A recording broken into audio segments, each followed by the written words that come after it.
Hello, perhaps you're lying in bed right now, or maybe you found a quiet corner somewhere in your day. Either way, welcome to this space we're creating together, a gentle exploration of something extraordinary hidden in plain sight. Tonight, we're going to wonder about something that sounds abstract at first, but might be the most fundamental thing there is. What if information, not matter, not energy, but information itself, is the basic building block of everything that exists? What if the universe is, at its deepest level, made of patterns and relationships, rather than stuff? This isn't a question with easy answers. It's not even a question with definite answers at all, but it's worth exploring, worth sitting with, worth letting settle into your thoughts as you rest here, because the journey of wondering can be just as valuable as any destination we might reach.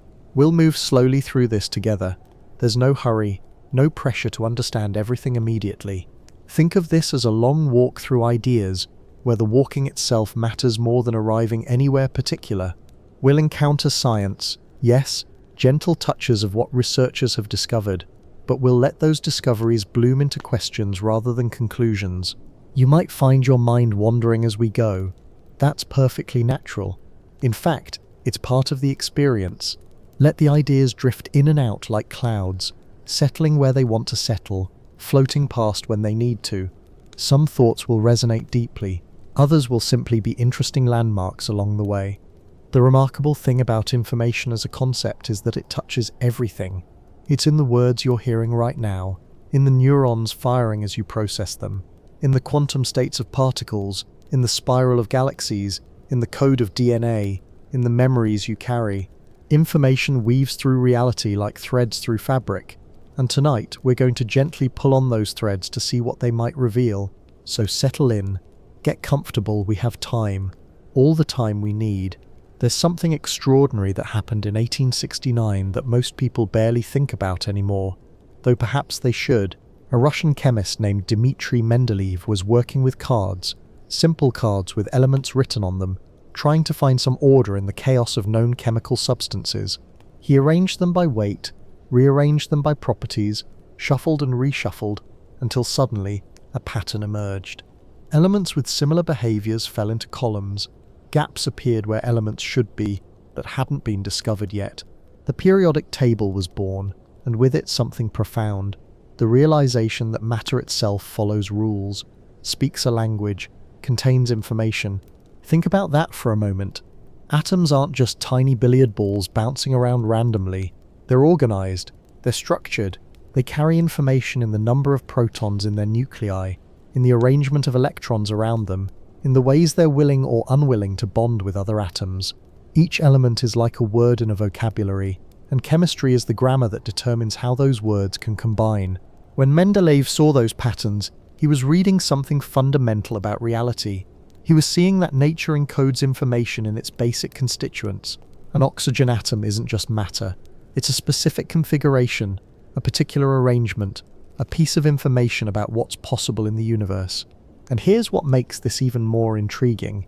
Mendeleev could predict elements that didn't exist yet, or at least hadn't been found yet. He looked at the gaps in his table and said, "There should be an element here with these properties." And he was right. Gallium, germanium, scandium, they were all discovered later, fitting perfectly into the spaces he'd left for them. How did he know? Because he was reading the pattern, the information structure underlying matter. The universe wasn't just throwing random things together, it was following rules, encoding information in consistent, predictable ways. This leads us to wonder, if matter contains information, if atoms themselves are organized according to deeper patterns, what does that tell us about the nature of reality? Perhaps what we call physical stuff is actually information that has taken on a particular form. Perhaps the elements aren't so much things as they are stable patterns in an informational structure. Even now, lying here, you're made of those same patterns. The carbon in your body, the iron in your blood, the calcium in your bones, each one following the same rules Mendeleev discovered, each one carrying information about what it is and how it behaves. It's a gentle thought, really. You're not just matter, you're pattern, you're information arranged in a particular extraordinary way. There's a puzzle that physicists have wrestled with for decades, one that becomes more mysterious the longer you think about it. Why does mathematics work? Not just work a little bit, but work unreasonably well at describing physical reality. This observation was crystallized beautifully by Eugene Wigner in 1960 when he wrote about the unreasonable effectiveness of mathematics in the natural sciences. He was pointing at something genuinely strange: mathematical equations that humans invent, playing with abstract symbols and logical relationships, turn out to predict real physical phenomena with stunning accuracy. Consider gravity. Newton wrote down a simple equation relating mass, distance, and force. That equation, purely mathematical, could predict the motion of planets, the trajectory of cannonballs, the fall of apples.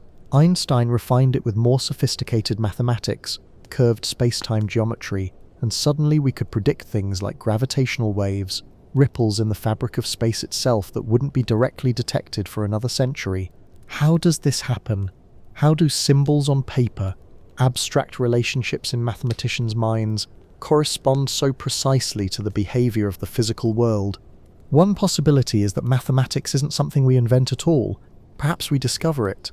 Perhaps mathematical relationships exist independently, woven into the structure of reality itself. And if that's true, then reality at its foundation might be more like mathematics, abstract, relational, informational, than like the solid matter we imagine it to be. Think about it this way: when you describe a circle, you're not really talking about any particular circle you can draw or touch. You're talking about a relationship, a set of points equidistant from a center. That relationship exists as pure information, as a pattern that can be instantiated in physical form, but doesn't depend on any particular physical instance. Maybe physical reality works the same way. Maybe what we call a particle or a wave isn't fundamentally a thing, but a relationship, a pattern, information structured in a particular way. The mathematics works because reality is mathematical, not because reality is made of numbers, but because both reality and mathematics are made of something deeper: structured information, relationships, patterns that exist independently of the physical stuff that expresses them. Quantum mechanics pushes this even further. At the quantum level, we describe particles using wave functions, mathematical objects that live in abstract spaces. These wave functions evolve according to mathematical equations, and when we make measurements, those mathematical descriptions tell us the probability of different outcomes with extraordinary precision. It's as if the universe is computing possibilities, holding information about potential outcomes until observation forces it to choose. The mathematics isn't just describing reality from outside.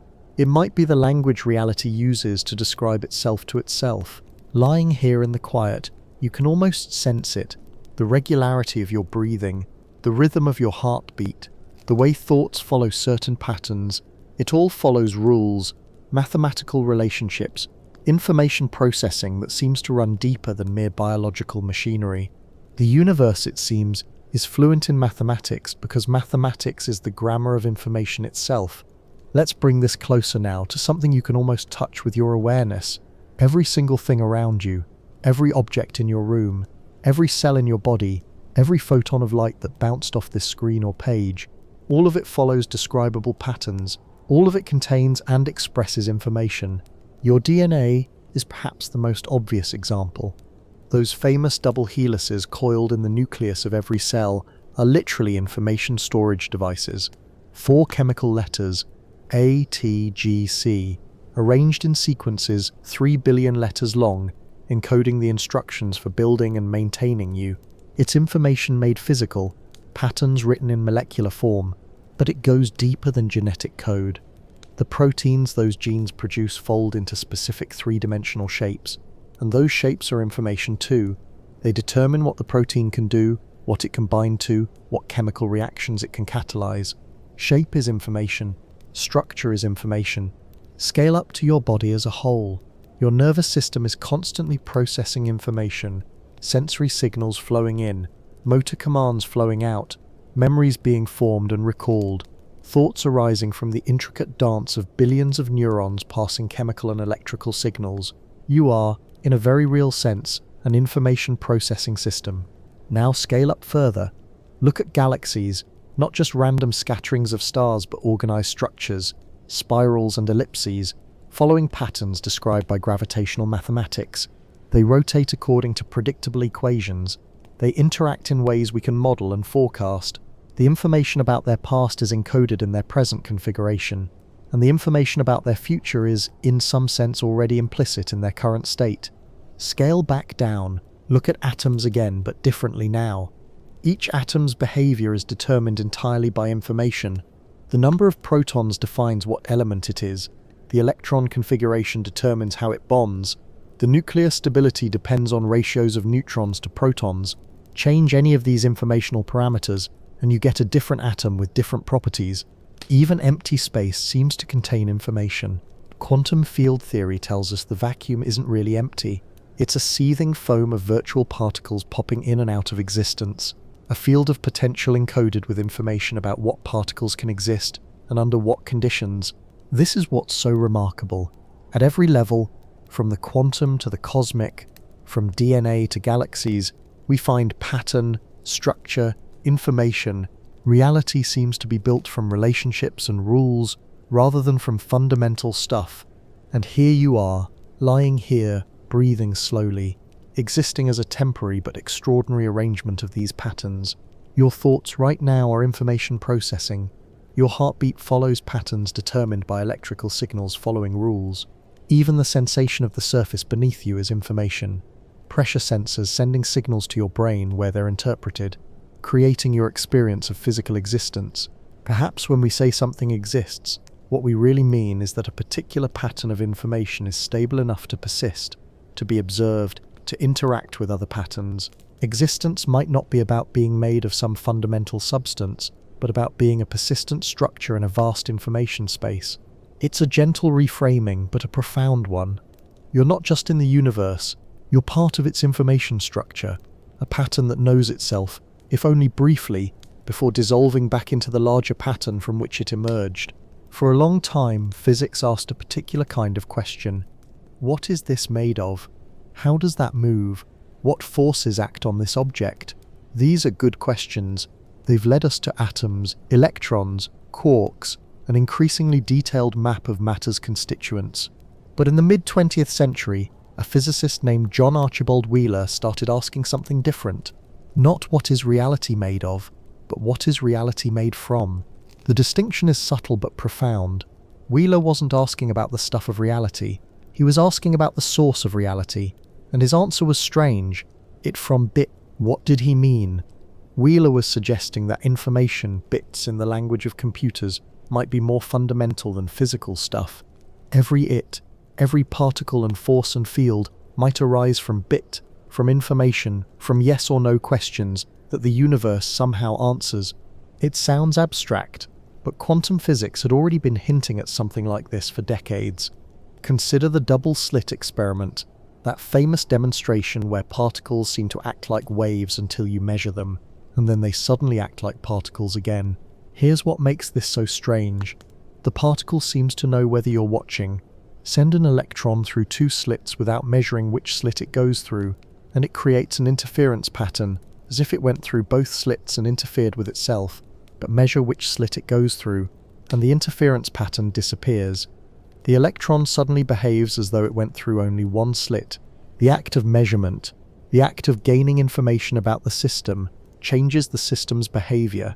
It's as though the electron exists in a state of pure possibility, a superposition of multiple potential paths, until observation forces it to choose, until information about its path is recorded, somehow, somewhere. This led Wheeler and others to wonder, maybe the physical state isn't fundamental. Maybe what's fundamental is information about the state. Maybe particles don't really have definite properties until those properties are measured, and measurement is really just the universe updating its information about itself. Think about that for a moment. It suggests that asking questions, gaining information, doesn't just reveal reality. It might actually help create it, at least at the quantum level. The observer isn't separate from the observed. Observation is participation. Information isn't a passive description of reality. It's an active component of reality. This flips our usual way of thinking upside down. We imagine that solid things exist out there, and information is just what we know about them. But maybe it's the other way around. Maybe information is what's fundamental, and solid things are just how that information organizes itself when looked at in certain ways. Lying here now, you might sense how strange this is. The weight of your body, the firmness of the surface beneath you, the solidity of everything around you, all of it arising from something as abstract and insubstantial as information, as patterns, as relationships between possibilities. Wheeler's question echoes forward through time. Is reality fundamentally about stuff, or is it fundamentally about information? And if information comes first, what does that mean for everything we think we know? There's a phenomenon in quantum physics so strange that Einstein called it spooky action at a distance, and his unease with it tells you something important. This is quantum entanglement, and it might be one of the clearest hints we have that information operates by rules fundamentally different from anything in our everyday experience. Here's what happens. Create two particles in a particular way so they're entangled, connected at the quantum level. Now separate them, move them across the room, across the country, across the galaxy if you want. The distance doesn't matter. When you measure one particle's property, say, its spin, you instantly know what the other particle's spin must be, not because you've received information about it, but because measuring one particle determines both. The particles remain connected in an informational sense even when they're disconnected in space. Change or measure one, and something about the other changes instantaneously, faster than light could travel between them. They're sharing information in a way that doesn't respect the usual rules about how information should propagate through space. This isn't just theoretical curiosity. It's been demonstrated thousands of times in laboratories around the world.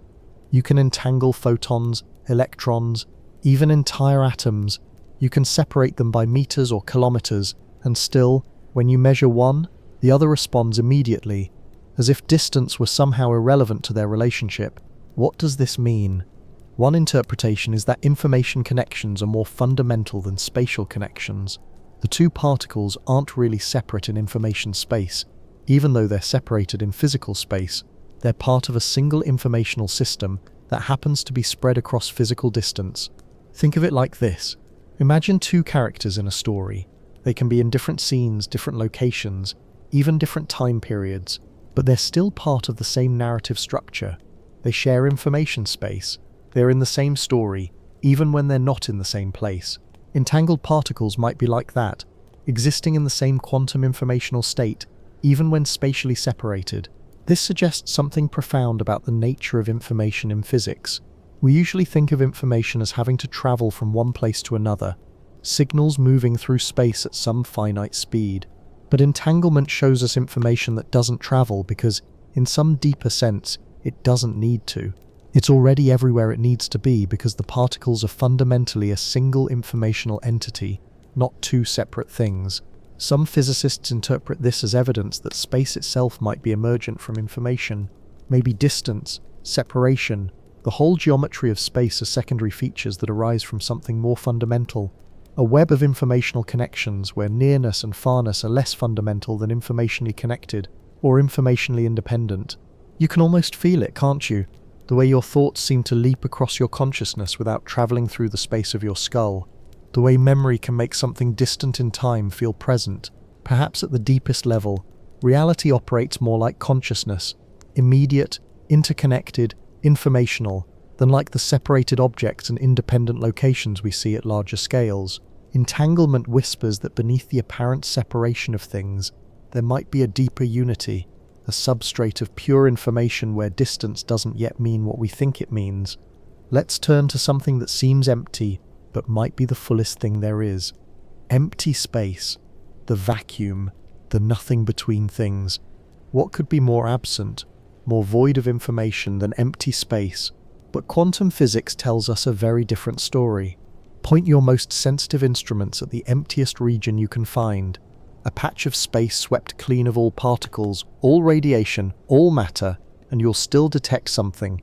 Random fluctuations, brief flickers of energy, virtual particles popping into existence for impossibly short moments before vanishing again. This is the quantum foam, and it's everywhere. The vacuum isn't really empty. It's a seething field of possibility, a bubbling substrate of potential particles and antiparticles constantly emerging and annihilating. It's been measured, verified, and even used to make predictions that match observations to extraordinary precision. What's happening here? According to quantum field theory, even empty space is really a field, or rather, multiple fields. one for each type of particle that can exist. These fields are never quite still. The Heisenberg uncertainty principle prevents them from settling to zero. There's always some minimum fluctuation, some irreducible quantum jitter. Think about what that means informationally. Empty space contains information about all the types of particles that could exist.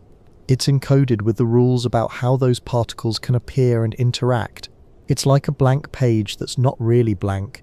It contains the grammar and vocabulary of everything that could be written on it, just waiting for the right conditions to actualize those possibilities. The vacuum is pregnant with information, with potential, with structure. It knows, in some sense, what can happen. An electron can pop into existence here, a photon there, but never in ways that violate conservation laws or quantum rules.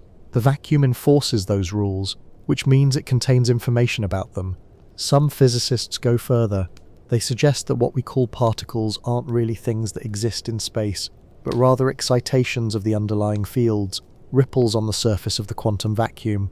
If that's true, then everything, all matter, all energy, is really just different ways that the information-rich vacuum can be disturbed, different patterns it can express. You're sitting or lying in this empty space right now.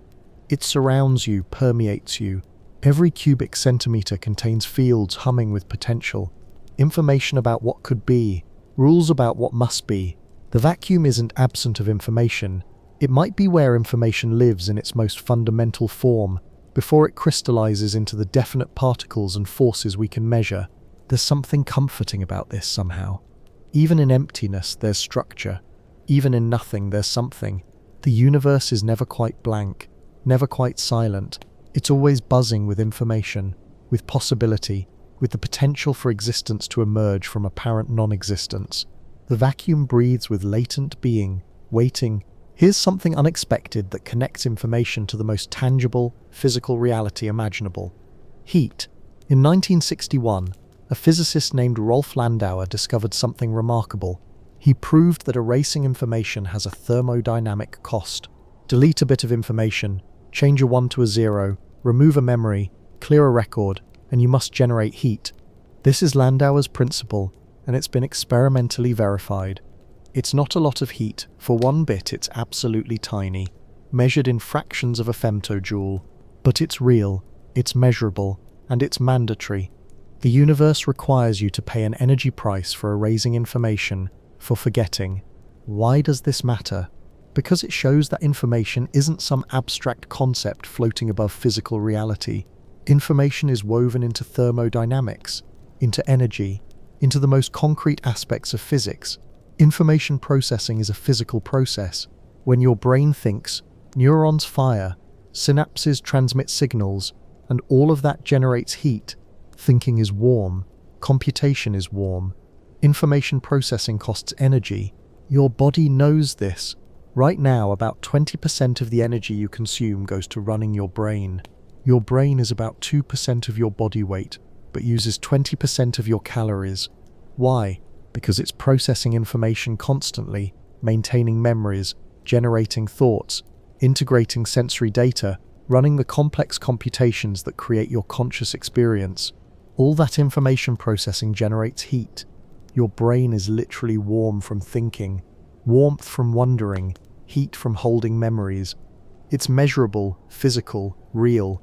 This creates a strange connection between two things we usually think of as completely different: the abstract world of information and the concrete world of thermodynamics. It suggests they're not really different at all. Information has mass in a sense. It has energy equivalence through Einstein's famous equation. Information has temperature. Information has entropy. Information is physical. Consider a black hole for a moment. As Stephen Hawking showed, black holes have temperature. They emit radiation. They can evaporate, slowly losing mass over incomprehensible timescales. And as we'll explore more later, black holes also have entropy, a measure of information. The temperature of a black hole is related to how much information it contains. Even in the most extreme objects in the universe, information and thermodynamics are intimately linked. Or think about the universe as a whole. Entropy, the measure of disorder, of missing information, increases over time. The second law of thermodynamics perhaps the most fundamental law in physics, can be reinterpreted as a statement about information. Over time, we lose access to information about the precise state of systems. The universe becomes less knowable, more uncertain, more entropic. But here's what's beautiful. Landauer's principle works both ways. If erasing information costs energy, then creating information, recording it, storing it, all of that is tied to thermodynamics too. Every memory you form, every thought you have, every bit of information your brain encodes is a physical event with energetic consequences. You're warm because you're thinking. You're warm because you're processing information. The very fact that you're conscious, aware, wondering about these ideas, that's generating tiny amounts of heat in your neurons right now. Information isn't just abstract. It's as real as temperature, as physical as heat, as concrete as energy itself. Let's travel to the strangest places in the universe now. Black holes, where gravity becomes so intense that not even light can escape. You might think these would be the perfect places for information to disappear, to be destroyed, to cease existing. But physics suggests something very different and deeply mysterious. In the 1970s, Jacob Bekenstein and Stephen Hawking made a remarkable discovery about black holes. They have entropy. Not just a little, they have enormous entropy, proportional to the area of their event horizon, that boundary beyond which nothing can return. And entropy, as we've discussed, is intimately related to information. A black hole's entropy measures in some sense how much information it contains or has absorbed. Here's the puzzle. When something falls into a black hole, it disappears from our universe. We can't see it anymore. We can't retrieve it. It's gone behind the event horizon, but the information about what fell in, the precise quantum state of every particle, every detail about its configuration, that information seems to vanish too. And according to quantum mechanics, information should never be destroyed. It can be scrambled, hidden, transformed, but never truly lost. This became known as the black hole information paradox, and it troubled physicists for decades. Does information actually get destroyed in black holes, violating quantum mechanics, or is it somehow preserved? And if so, how and where? Current thinking suggests the information is preserved, encoded on the event horizon itself, the surface of the black hole. This is related to the holographic principle, which we'll explore more later, but the key point is this. Even in the most extreme conditions imaginable, where space-time itself is torn and twisted into impossible configurations, the universe seems to refuse to forget. Information persists. It must persist. Reality at its deepest level appears to be information conserving. Think about what that means. Every particle that's ever fallen into a black hole, every atom from stars torn apart, every photon of light captured, every bit of matter and energy swallowed over billions of years, all of that information is still there, somehow encoded, preserved, not allowed to truly vanish. The universe keeps records, it remembers, or perhaps more accurately, it is memory. Every event leaves an informational trace somewhere, somehow. Nothing is ever fully erased, just transformed, scrambled, encoded in different forms. You can sense an echo of this in your own experience. Your body remembers everything it's been through, scars from injuries, antibodies from infections, the wear patterns in your joints. Your brain holds memories, some conscious, many more unconscious. Even your DNA carries information from ancestors thousands of generations back, records of survival and adaptation stretching to the origin of life itself. Perhaps this is a fundamental feature of reality. Information, once created, never disappears. It changes form, disperses, becomes inaccessible, but persists somewhere in the system. The universe is, in this sense, a total archive, a complete record of everything that's ever happened, even if most of that record is scrambled beyond our ability to read it. Black holes, then, aren't destroyers of information. They're extreme storage devices, compressing information to theoretical limits, holding it in forms we're only beginning to understand. They're the universe's most dramatic demonstration that information is conserved, protected, fundamental, more fundamental perhaps, than matter or energy themselves. Even in darkness, memory persists.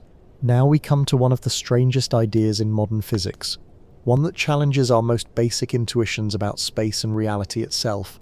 It's called the holographic principle, and it suggests something deeply counterintuitive. The three-dimensional world we experience might actually be information encoded on a two-dimensional surface. The idea emerged from studies of black holes.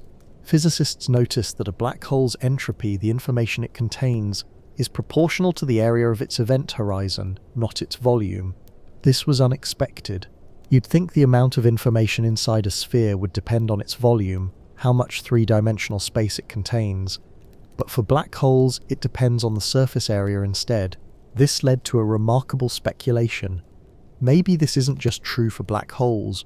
Maybe all of three-dimensional space works this way.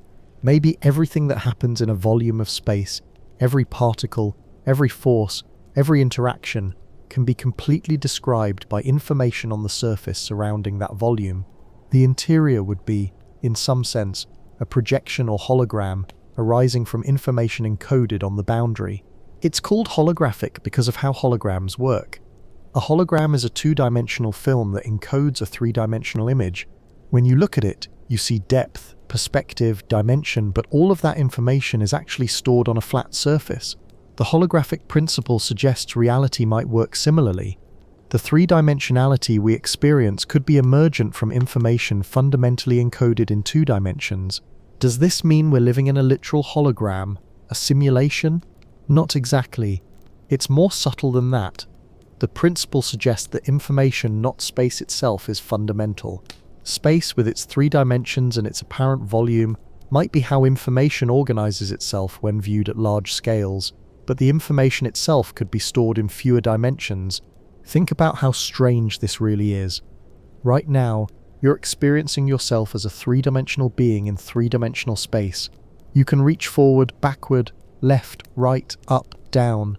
Those all seem like real, independent directions, but the holographic principle whispers that all the information needed to describe you and your surroundings could be encoded on a distant two-dimensional surface, perhaps at the edge of the observable universe, and everything you experience is a kind of three-dimensional shadow of that information.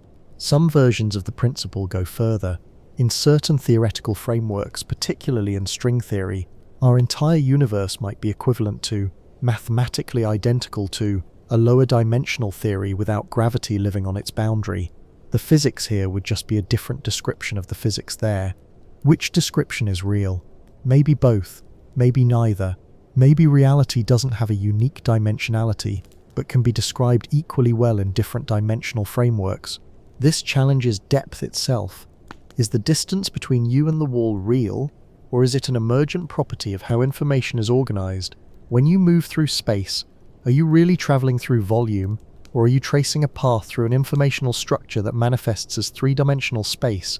Perhaps what we call dimensions are different ways of organizing information, and the universe chose one particular organization, three spatial dimensions, one temporal, for reasons we might never fully understand. But underneath, at the foundation, there might be something simpler, a surface, a boundary, a two-dimensional sheet of information from which all our three-dimensional experience emerges. It's a whisper, not a shout, a hint, not a proof, but it suggests that even space itself, our most basic container for reality, might be less fundamental than the information it contains. Let's return to something we touched on earlier, but look at it more carefully now. The measurement problem in quantum mechanics. It's one of the deepest puzzles in physics, and it connects directly to consciousness in ways that remain profoundly mysterious. Here's the issue. Quantum systems exist in superposition, multiple states simultaneously, until they're measured. An electron can be spin up and spin down at the same time. A photon can be polarized vertically and horizontally simultaneously. The mathematics of quantum mechanics describes these superpositions perfectly and predicts their behavior with extraordinary accuracy. But when you measure the system, something happens. The superposition collapses. You get a definite result. The electron is now definitely spin up or definitely spin down. The photon is now definitely polarized one way or the other. The act of measurement forces the quantum system to choose, to become definite, to stop being a cloud of possibilities and become a single actuality. The question is, what counts as measurement? What causes the collapse? And here's where things get strange and controversial, because in the mathematics of quantum mechanics, there's nothing special about measurement. The Schrödinger equation, which governs quantum evolution, is perfectly deterministic and never causes collapse. Collapse is added separately as an additional postulate. But why? When? Under what conditions? Some physicists argue measurement just means interaction with a large classical system.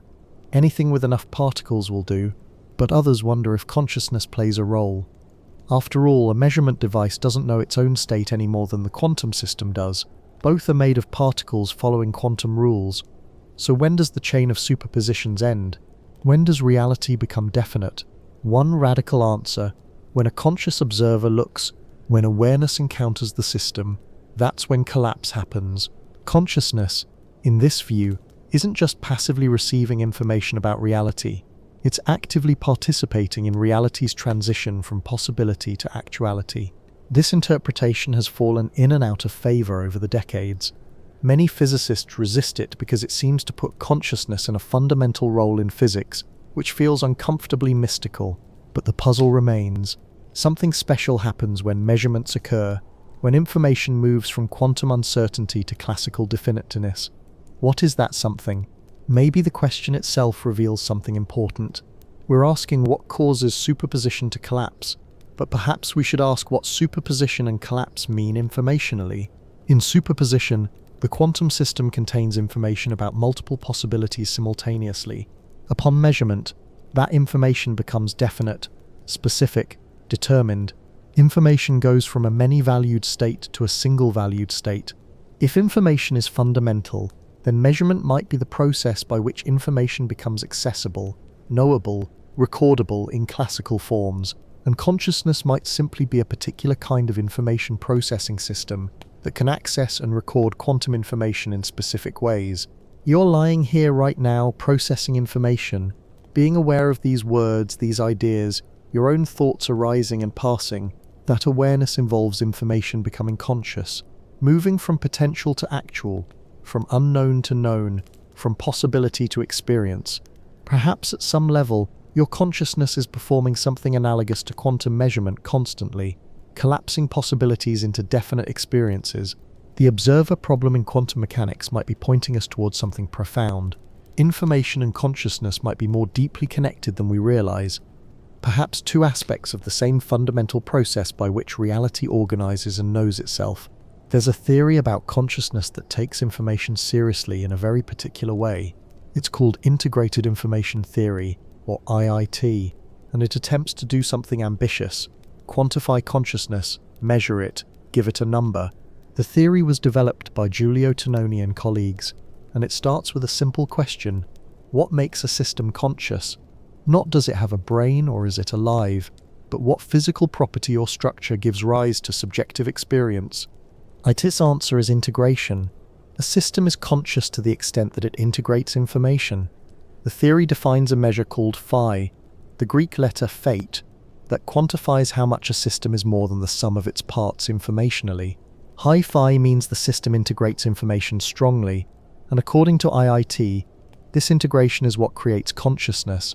Think about your brain. It has billions of neurons, each one connected to thousands of others.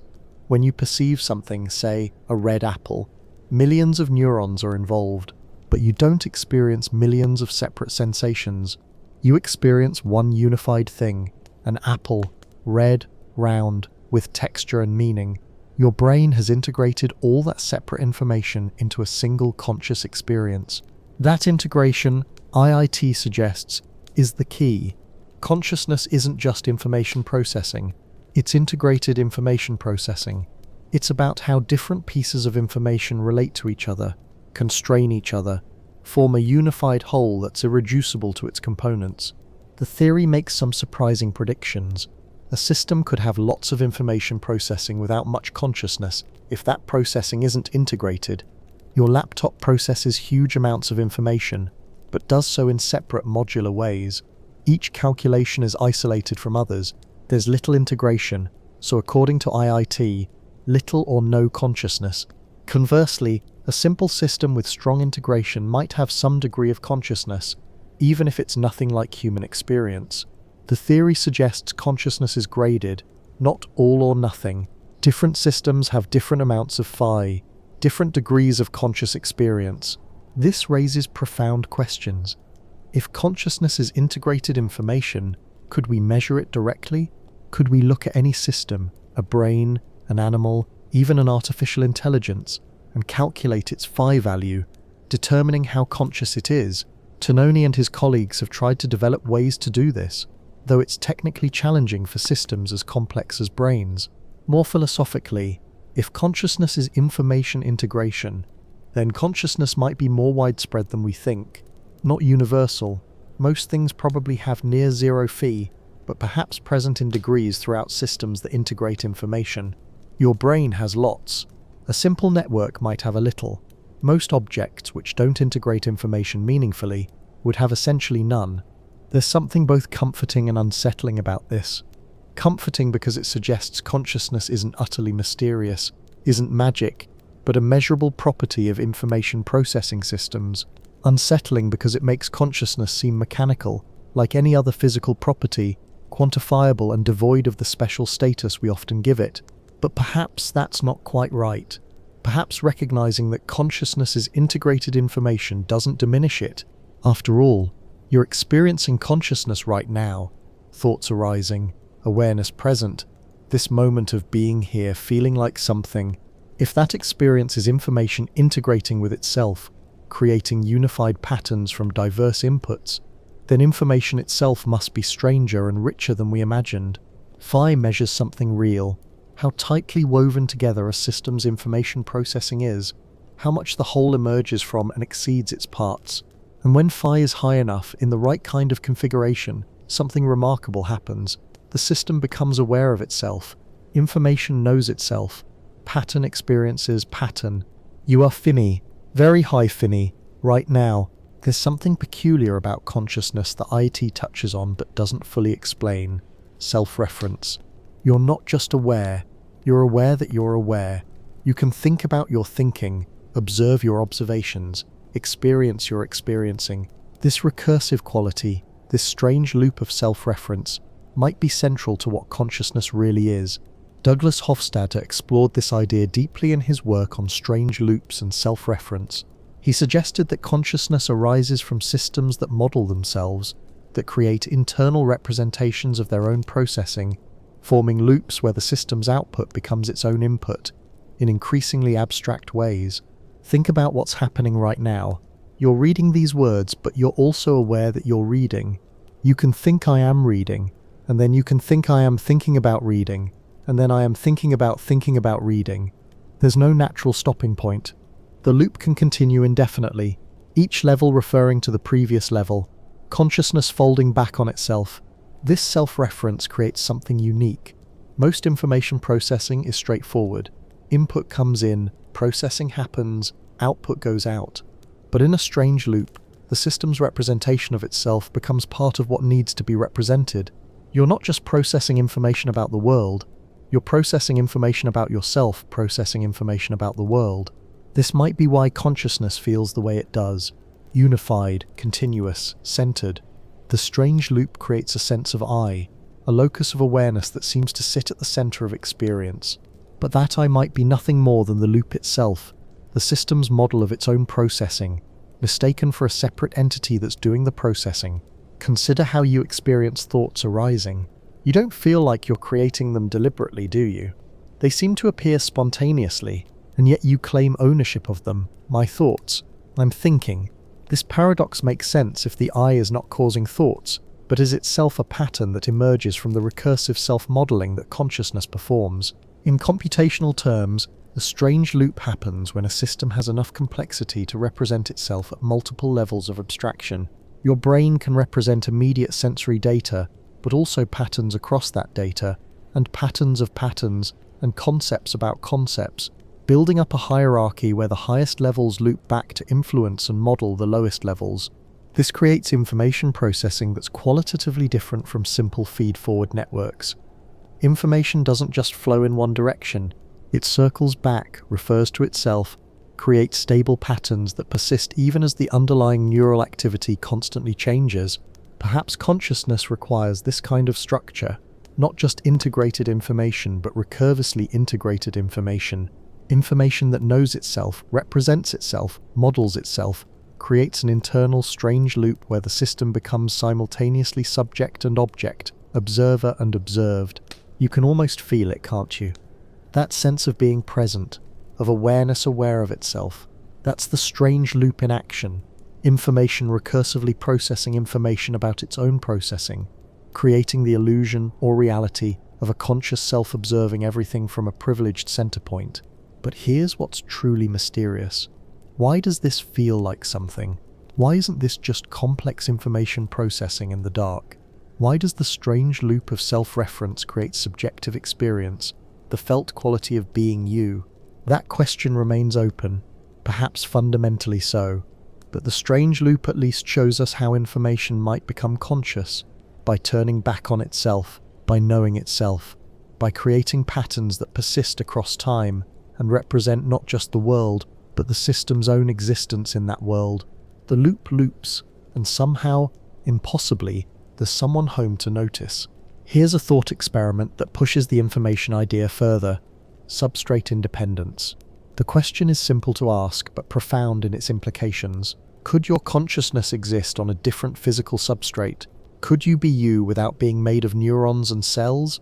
This is the core question behind debates about mind uploading, artificial intelligence, and the nature of consciousness itself. If consciousness is really about information patterns rather than specific physical stuff, then theoretically the same conscious experience could run on different hardware.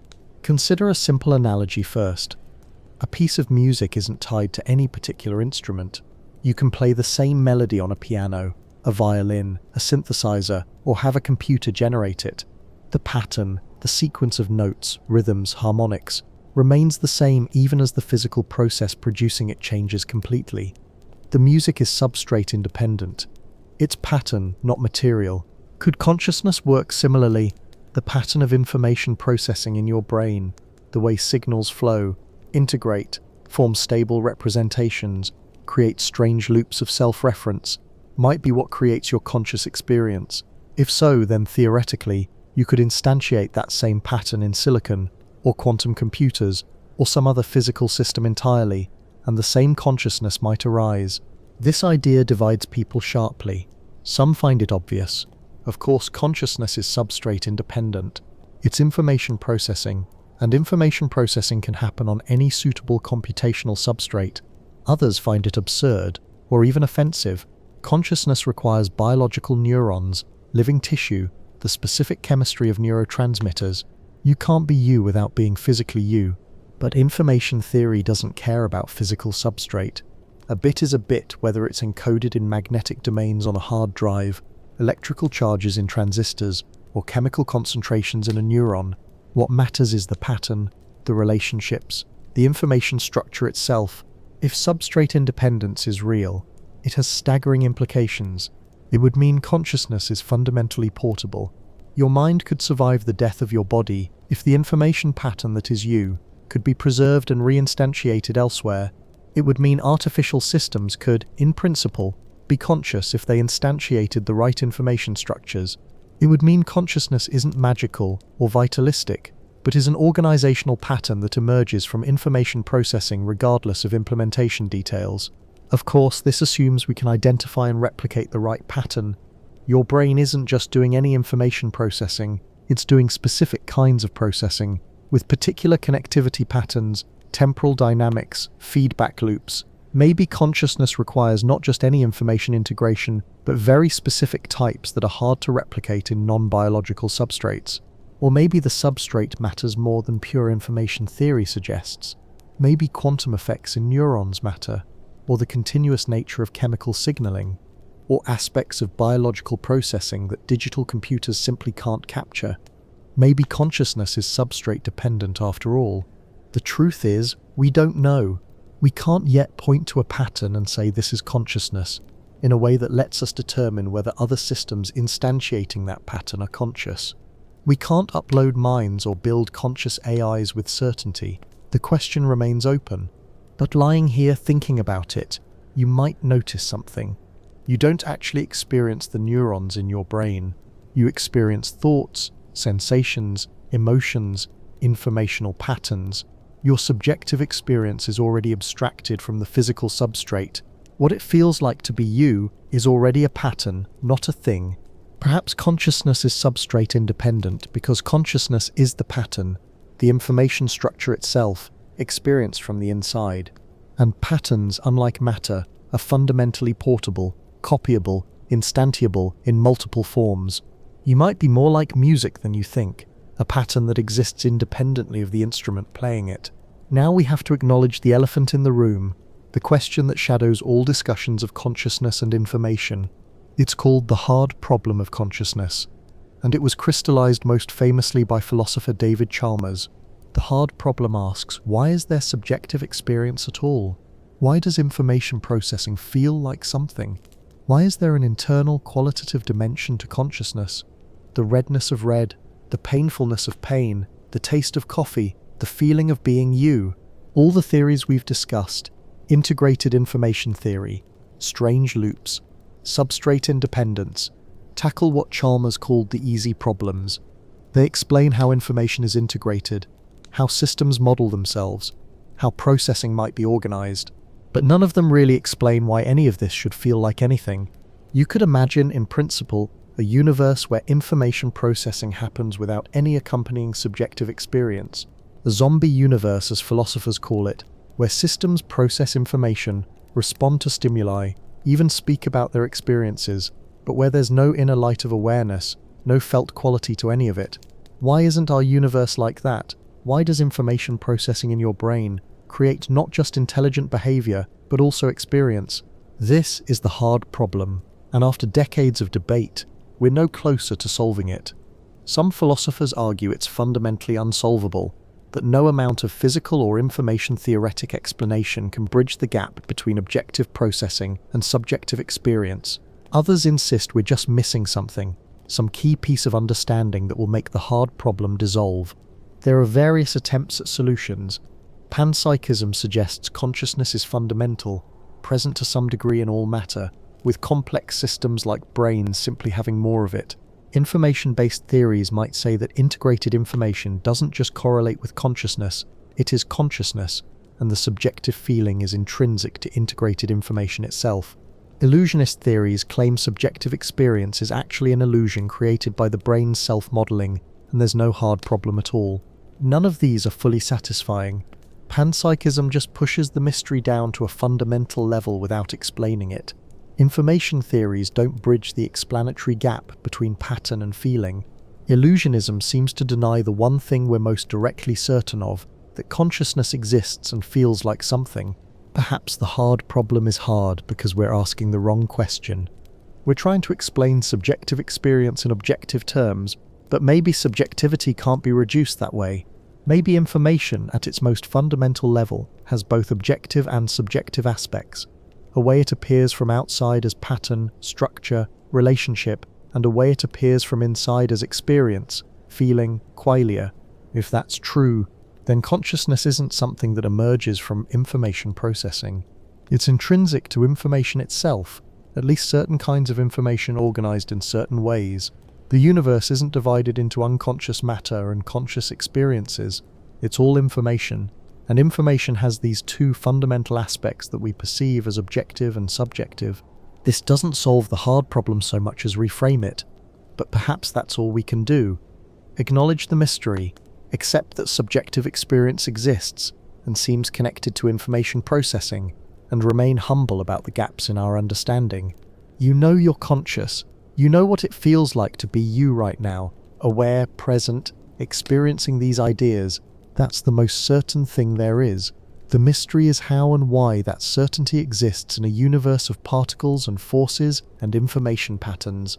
Maybe some mysteries are meant to be lived with rather than solved, appreciated rather than explained. The hard problem might be permanently hard, a reminder that reality contains depths we cannot fully fathom, questions we cannot fully answer, experiences we cannot fully explain. And perhaps that's okay. Perhaps dwelling in mystery is itself a kind of wisdom. Let's bring this closer to your immediate experience now. You're lying here, perhaps getting drowsy, and eventually you'll sleep. And when you sleep, you'll dream. What are dreams, informationally speaking? Neuroscience has some fascinating insights here. During sleep, particularly REM sleep, your brain is incredibly active. In some ways, it's as active as when you're awake, but it's not processing external information. Your sensory systems are largely offline. Instead, it's processing internal information, reorganizing memories, consolidating learning, replaying experiences in new combinations. This suggests something profound about consciousness and information. Your brain is an information processing system that doesn't stop when external inputs cease. It continues processing, continues integrating information, continues creating experiences even when there's nothing new coming in. Dreams might be consciousness running on pure internal information loops. During the day, your brain processes information from the world, photons hitting your retina, vibrations in your ear, pressure on your skin, but that external information is constantly mixed with internal information, memories, predictions, concepts, emotions. Perception isn't passive reception, it's active construction. Your brain using incoming information to update internal models of reality. When you dream, the external information drops away, but the construction process continues. Your brain activates memory patterns, combines them in novel ways, generates scenarios and narratives without external guidance. And because consciousness is still present, you're experiencing the dream, even if you won't remember much of it. We know that consciousness doesn't require external information input. It can run on purely internal information processing. This tells us something about the relationship between consciousness and information. Consciousness seems to be what it feels like when information is being actively integrated and processed, regardless of the information source. Awake, you're conscious of external information integrated with internal models. Dreaming, you're conscious of internal information integrated with itself. Some theories go further. They suggest that sleep and dreaming serve specific information processing functions.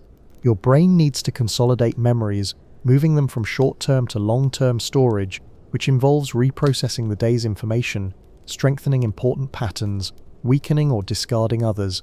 Dreams might be the subjective experience of this reorganization, consciousness watching as information is sorted, filed, connected in new ways. There's also evidence that sleep helps with problem-solving and creativity. You've probably experienced this, going to sleep stuck on a problem, waking with a solution. During sleep, your brain can try different combinations of information without the constraints of logical, awake thinking. Dreams explore possibility space, making connections that waking consciousness might dismiss as nonsensical. In this sense, dreaming is pure information play, your consciousness detached from the need to accurately model external reality, free to recombine information patterns in ways that might be useful, insightful, or just necessary for maintaining the system. As you drift towards sleep now, your information processing will gradually shift modes. The boundary between external and internal information will blur. Your consciousness will begin processing memories and internal patterns more than sensory input, and eventually you'll slip into dreams, consciousness continuing its work of integrating information, just in a different, freer, more fluid way. You're always an information processing system. Awake or asleep, conscious or dreaming, your brain continues its fundamental work, taking information in, integrating it, creating unified experiences from disparate patterns, maintaining the strange loop of self-awareness that makes you you. Sleep is just a different mode of the same process, consciousness resting but not stopping, information continuing to flow and integrate even as you drift away from the waking world. What if the universe is computing itself, not metaphorically, but literally, executing an algorithm, following rules, processing information to determine what happens next moment by moment? This is the radical proposal of digital physics, and it reframes everything. The idea was developed most fully by physicists like Edward Fredkin and others working on discrete physics. Their core claim, the universe is fundamentally computational. At the deepest level, reality isn't continuous but digital, composed of discrete units of information evolving according to definite rules, like a vast computer program running on some unknown substrate. Think about how physics currently works. We have equations, differential equations mostly, that describe how fields and particles change continuously over continuous time. These equations are incredibly accurate, but they're also infinitely complex in a sense. To know exactly what happens, you need infinite precision, infinite decimal places, continuous computation. Digital physics suggests this isn't how reality actually works at the most fundamental level. Instead, there might be a minimum unit of time, the Planck time, about 10^43 seconds, and space might similarly be quantized at the Planck length. Reality would then be more like a cellular automaton, a grid of cells that update their states based on their neighbors' states according to fixed rules. If this is true, then physical laws aren't some mysterious imposition on reality. They're just the rules of the cosmic program, the algorithm that determines how each discrete unit of space-time updates its state at each discrete moment of time. The universe would be computing its own next state, constantly, everywhere, at every moment. What would this mean for information? It would be truly fundamental. The universe wouldn't be made of matter that happens to contain or process information. It would be made of information that happens to organize itself in ways we perceive as matter and energy and forces. Particles would be particular stable patterns in the information substrate. Forces would be constraints on how information can evolve. Physical laws would be the computational rules determining information flow. There's something elegant about this. It explains why mathematics works so well.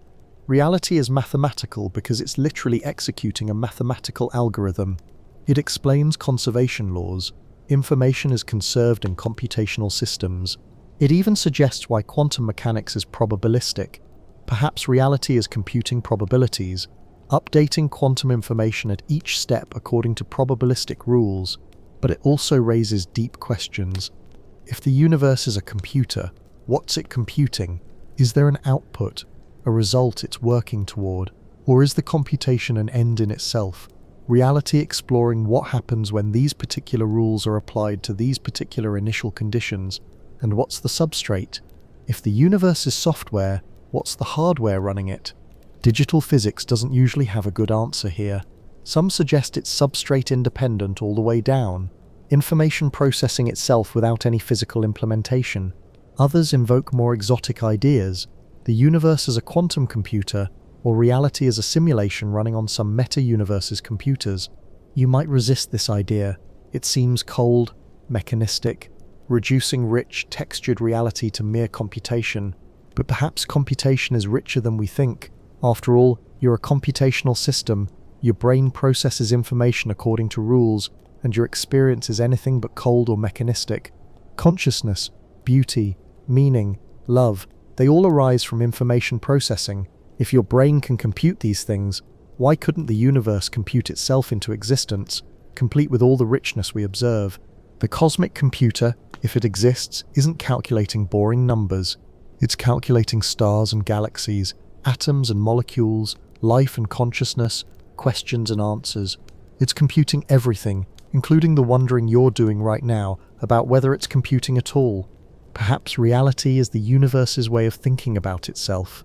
Let's push deeper now, toward the absolute limits of what we can know, or even speculate about.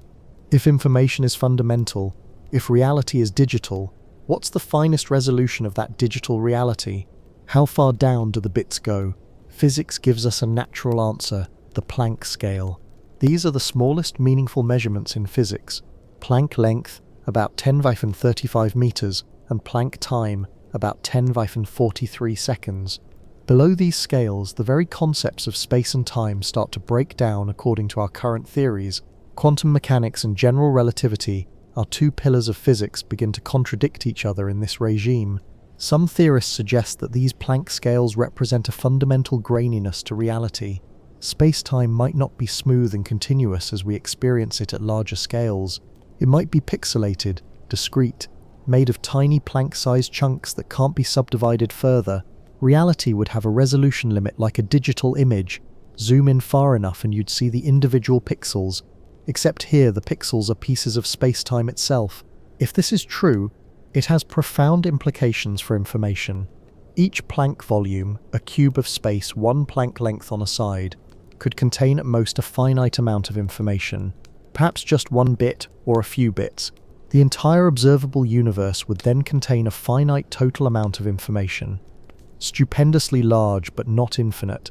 Reality would be digital, not just metaphorically but literally, composed of discrete information units at the smallest scale. This connects back to the holographic principle we discussed earlier. If space-time is fundamentally discrete, and each volume can hold only finite information, then the information content of any region is limited by its boundary area measured in Planck units. The universe's information storage capacity is fundamentally bounded, not by what we can measure or access, but by the structure of reality itself. What might this discreteness look like? We can't observe it directly.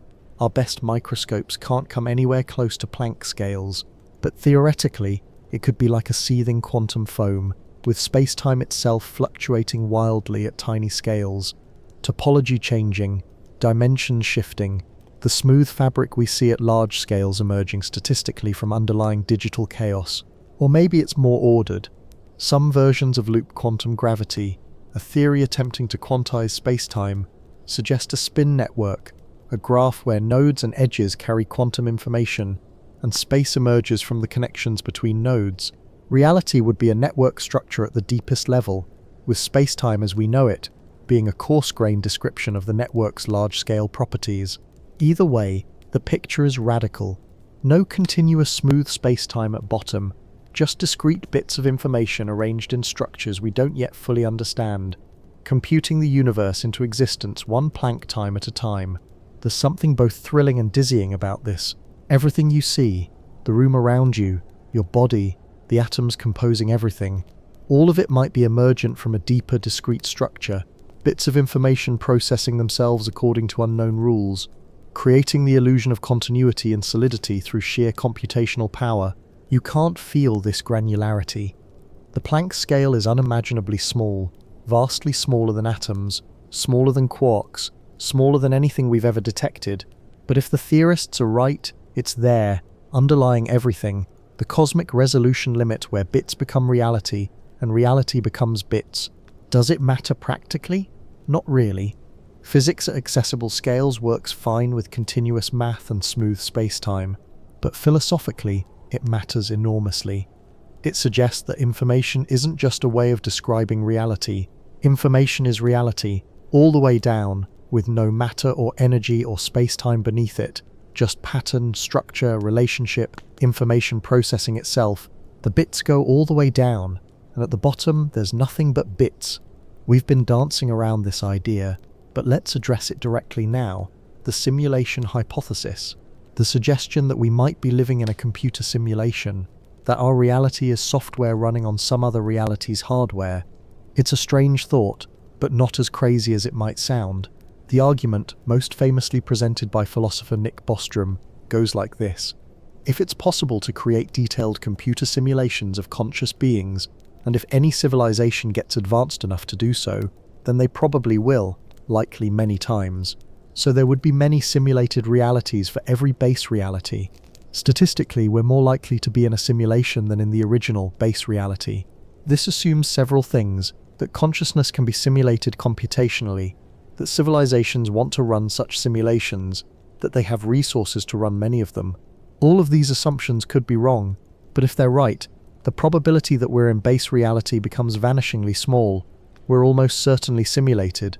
How would we tell? This is where it gets tricky. Any test we perform would be within the simulation if we're in one. The laws of physics we observe would be whatever laws the simulation implements. We might look for glitches, inconsistencies, or evidence of finite computational resources, but a sufficiently sophisticated simulation might be indistinguishable from base reality. Some have suggested that quantum mechanics itself might be evidence. The probabilistic nature of quantum events, the way reality seems to not determine certain properties until they're measured. Maybe that's how simulations work, computing only what's necessary to maintain consistency, leaving everything else in a superposition to save computational resources. Or the speed of light might be a frame rate. The Planck scale might be the pixel size. Conservation laws might be the simulation's way of preventing infinite computational demands. Every strange feature of physics could potentially be reinterpreted as evidence that we're in software. But this logic works too well. It can explain anything, which means it explains nothing. Any observation can be fit into the simulation hypothesis. That makes it unfalsifiable, and unfalsifiable theories aren't really scientific theories at all. They're more like philosophical perspectives. Perhaps that's the right way to think about it. not as a testable hypothesis, but as a thought experiment that reveals something about the nature of information and reality. If we can't tell whether we're in a simulation, if a simulated reality could be identical to base reality in every way that matters, then maybe the distinction isn't meaningful.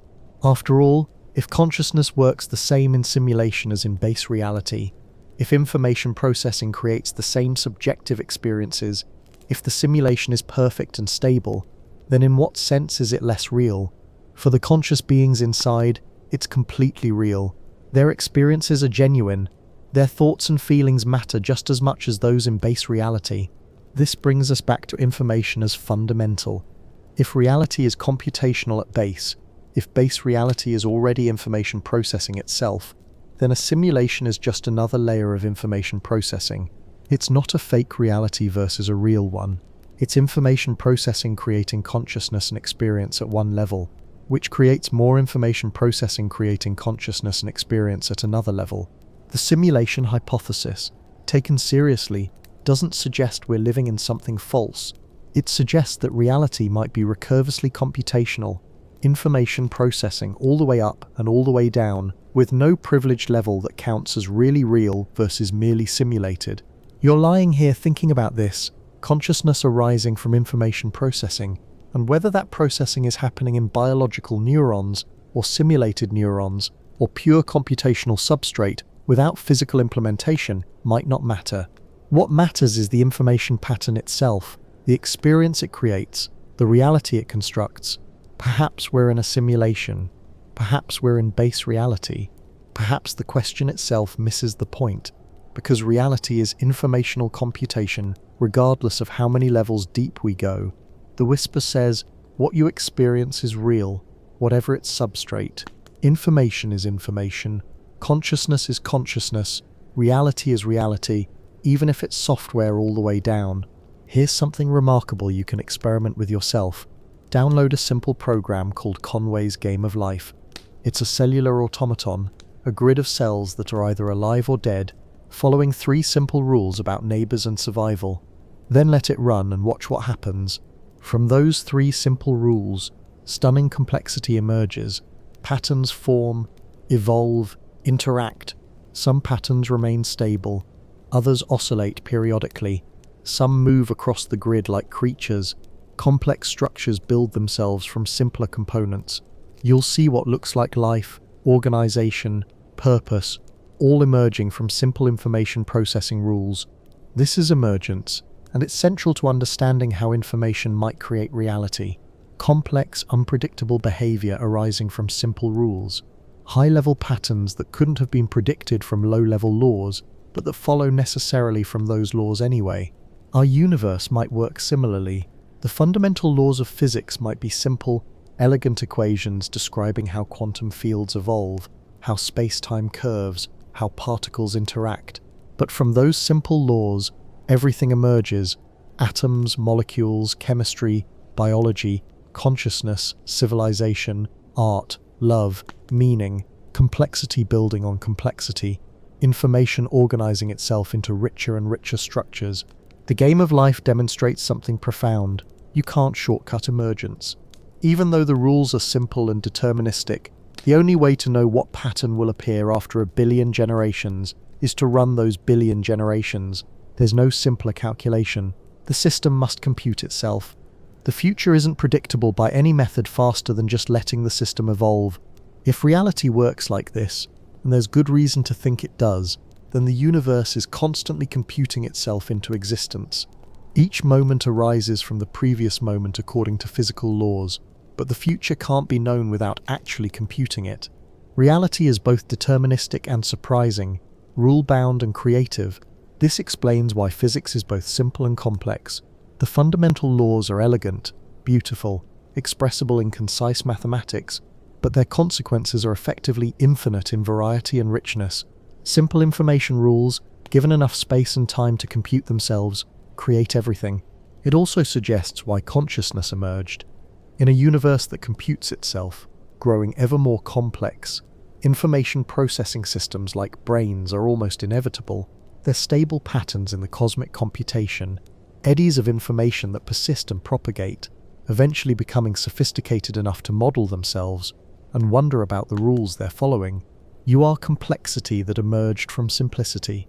Your consciousness is high-level emergent structure arising from simple neural dynamics, which arise from simple biochemistry, which arises from simple quantum mechanics.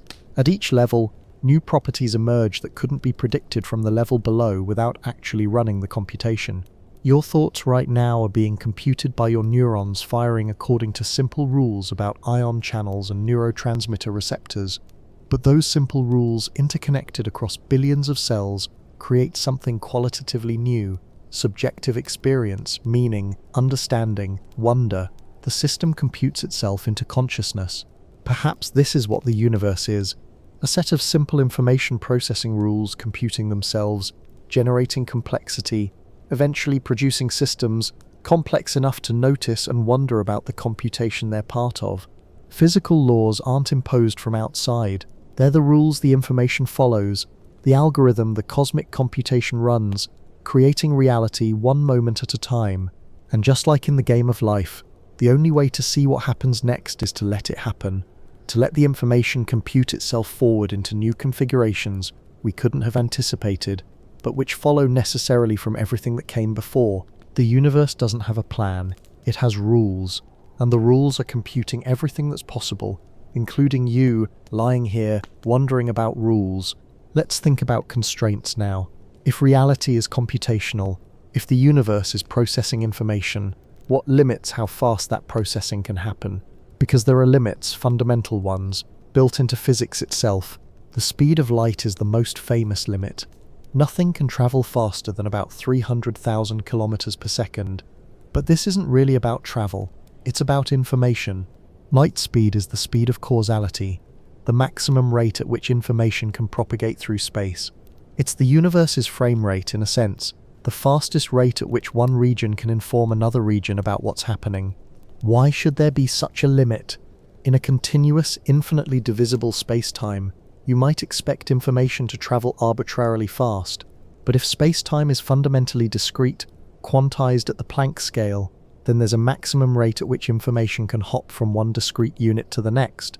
Light speed might reflect this fundamental information processing limit of whatever substrate reality runs on. Then there's quantum decoherence. Quantum systems can exist in superposition, but interactions with their environment cause decoherence. The system becomes classical, definite, localized.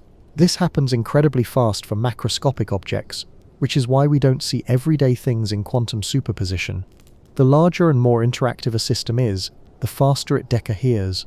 Decoherence rate might be another fundamental limit on information processing. The universe can maintain quantum information for only so long before that information becomes classical, definite, recorded in the environment. This could be how the cosmic computer handles memory. Quantum states are temporary working memory. Decoherence writes information into classical, permanent storage. There's also computational complexity theory. Some problems are inherently hard. They require exponentially growing resources to solve as they get larger. If the universe is a computer, it faces these same complexity limits. Some physical processes might be effectively uncomputable in reasonable time. This might explain why certain things seem impossible in physics, not because they violate fundamental laws, but because they require more computational resources than the universe can allocate. Maybe time travel, or faster than light travel, aren't impossible because the laws forbid them, but because they would require infinite computation to maintain consistency. Think about what time travel would demand informationally. Every event is caused by previous events. Change the past and you'd need to recompute all subsequent events to maintain consistency. But those events already happened, already produced effects.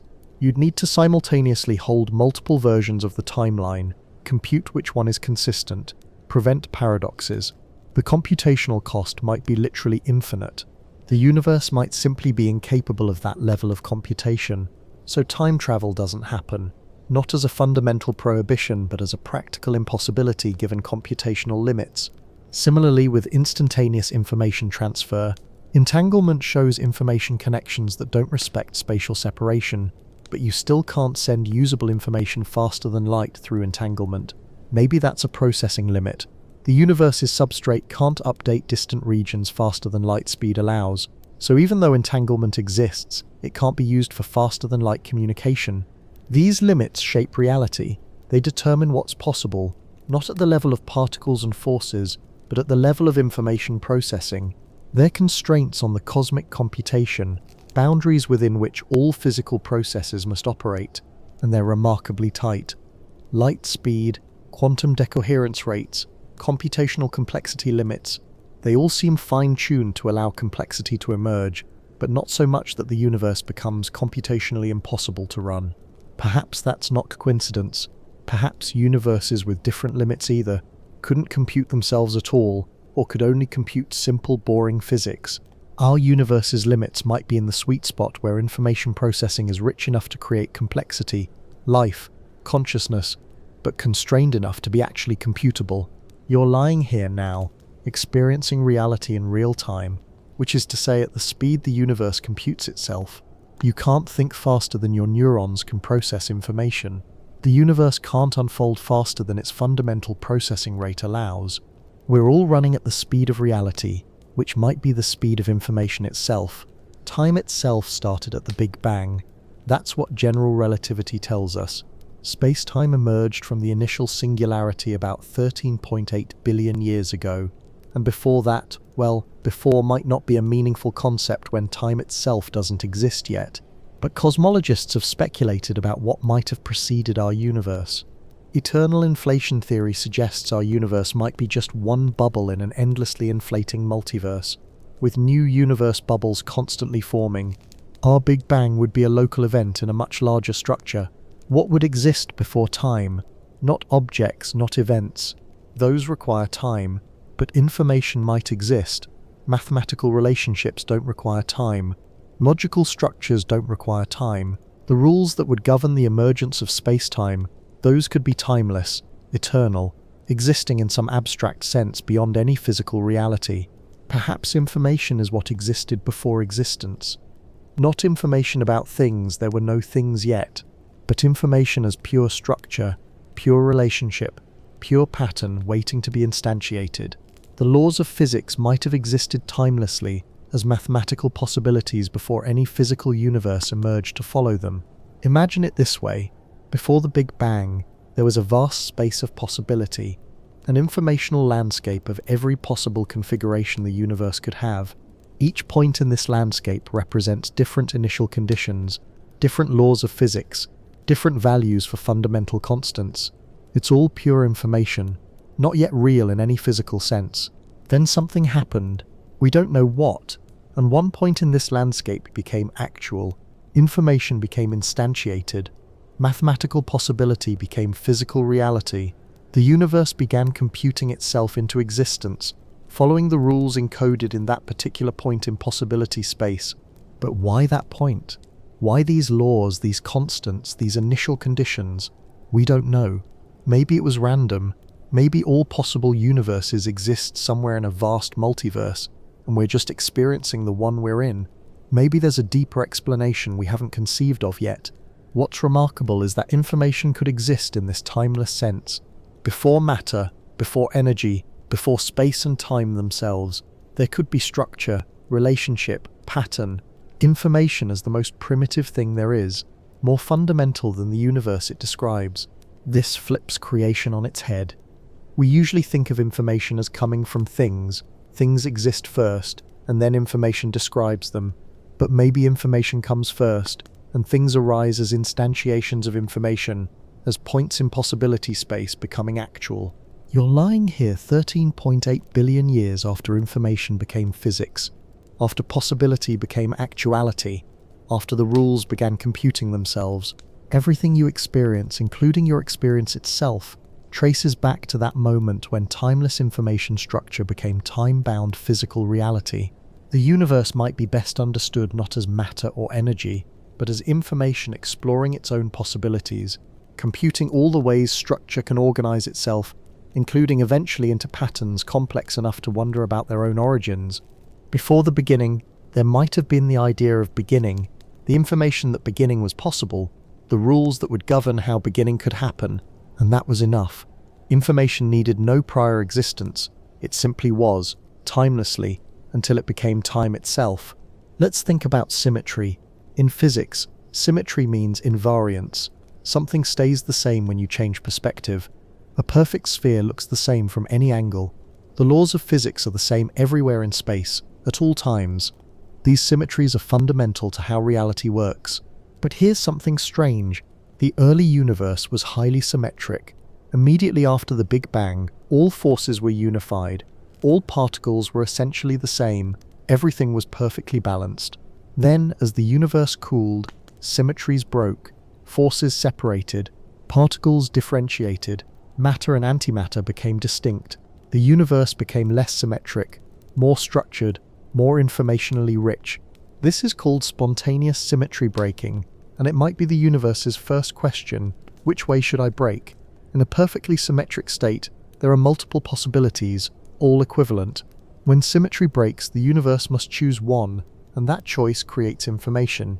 Imagine a pencil balanced perfectly on its tip. It's symmetric, no preferred direction to fall, but it's unstable. Eventually, it falls some direction. The direction is random, unpredictable, but once it falls, information is created. The pencil fell north, not south, or east or west. The symmetry is broken, and the system is now informationally richer than before. The early universe might have worked similarly. In the first moments, forces were unified in a symmetric state. Then, spontaneously, that symmetry broke. The strong nuclear force separated from the electroweak force. Then the electromagnetic and weak forces separated from each other. Each breaking was a choice, a determination, information creation. These choices determined what kind of universe we have. If the breakings had happened differently, with different relative strengths of forces, our universe would be radically different. Stars might not form, atoms might be unstable, chemistry might be impossible, life couldn't exist. Why did symmetry break the way it did? We don't really know. It might have been random, just like the pencil falling in an arbitrary direction, or there might be deeper reasons, rules we haven't discovered that necessitated this particular pattern of breaking. But informationally, symmetry breaking is crucial. It's how the universe went from a simple, undifferentiated state to a complex, structured one. It's how information increased, how possibilities became actualities, how the blank canvas of the early universe began to be filled with pattern and detail. You might think of it as the universe asking itself questions and discovering answers. In perfect symmetry, there are no questions. Everything is the same, nothing distinguishes anything else.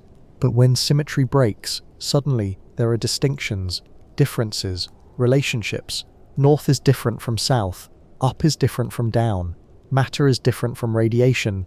Questions are information requests, and answers are information creation. The first symmetry breaking was perhaps the first question: which way?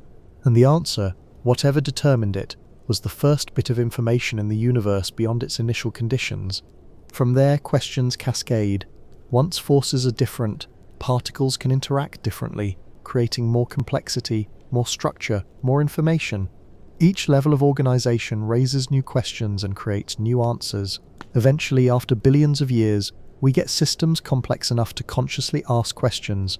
But those conscious questions are just the latest iteration of a process that began with the first symmetry breaking, the first time the universe had to choose, the first moment when information was genuinely created rather than just being given as initial conditions. Perhaps reality is fundamentally about question asking and answer finding, information requesting and information creating, and it started with the simplest possible question: which way to break? The universe answered, and in answering, became capable of asking more questions, generating more information, exploring more of possibility space. That process continues now, in you, wondering about it. 4 billion years ago, something extraordinary happened on Earth. Chemistry became biology. Non-living molecules organized themselves into self-replicating systems. Information suddenly had a new way to persist and propagate. Life emerged, and with it, a revolution in how the universe processes information. DNA is the most obvious marker of this transition. It's a molecule, yes, but it's best understood as information storage. 4 chemical letters, adenine, thymine, guanine, cytosine, arranged in sequences. 3 letters form a codon, coding for an amino acid. Strings of codons code for proteins. Proteins do the work of life, building structures, catalyzing reactions, regulating processes. What makes DNA remarkable isn't just that it stores information. Lots of molecules contain information about their structure. What's remarkable is that DNA stores information about how to build other molecules, including machinery for copying DNA itself. It's information that codes for information processing systems, creating a self-sustaining loop. This is different from anything that came before. In non-living chemistry, molecules interact according to physics and chemistry, but there's no persistent record, no memory across generations. Each reaction is new, local, temporary, but life creates lineages. Information in DNA passes from parent to offspring, accumulating changes over time, creating history, memory, evolution. Life is information that persists beyond the individual molecules carrying it. Your DNA is a direct informational lineage going back billions of years through countless organisms to the first self-replicating molecule. You carry information from ancestors you'll never know, encoded in every cell, a record of survival and adaptation stretching across deep time. And that information isn't static. It changes through mutation and recombination, creating variation.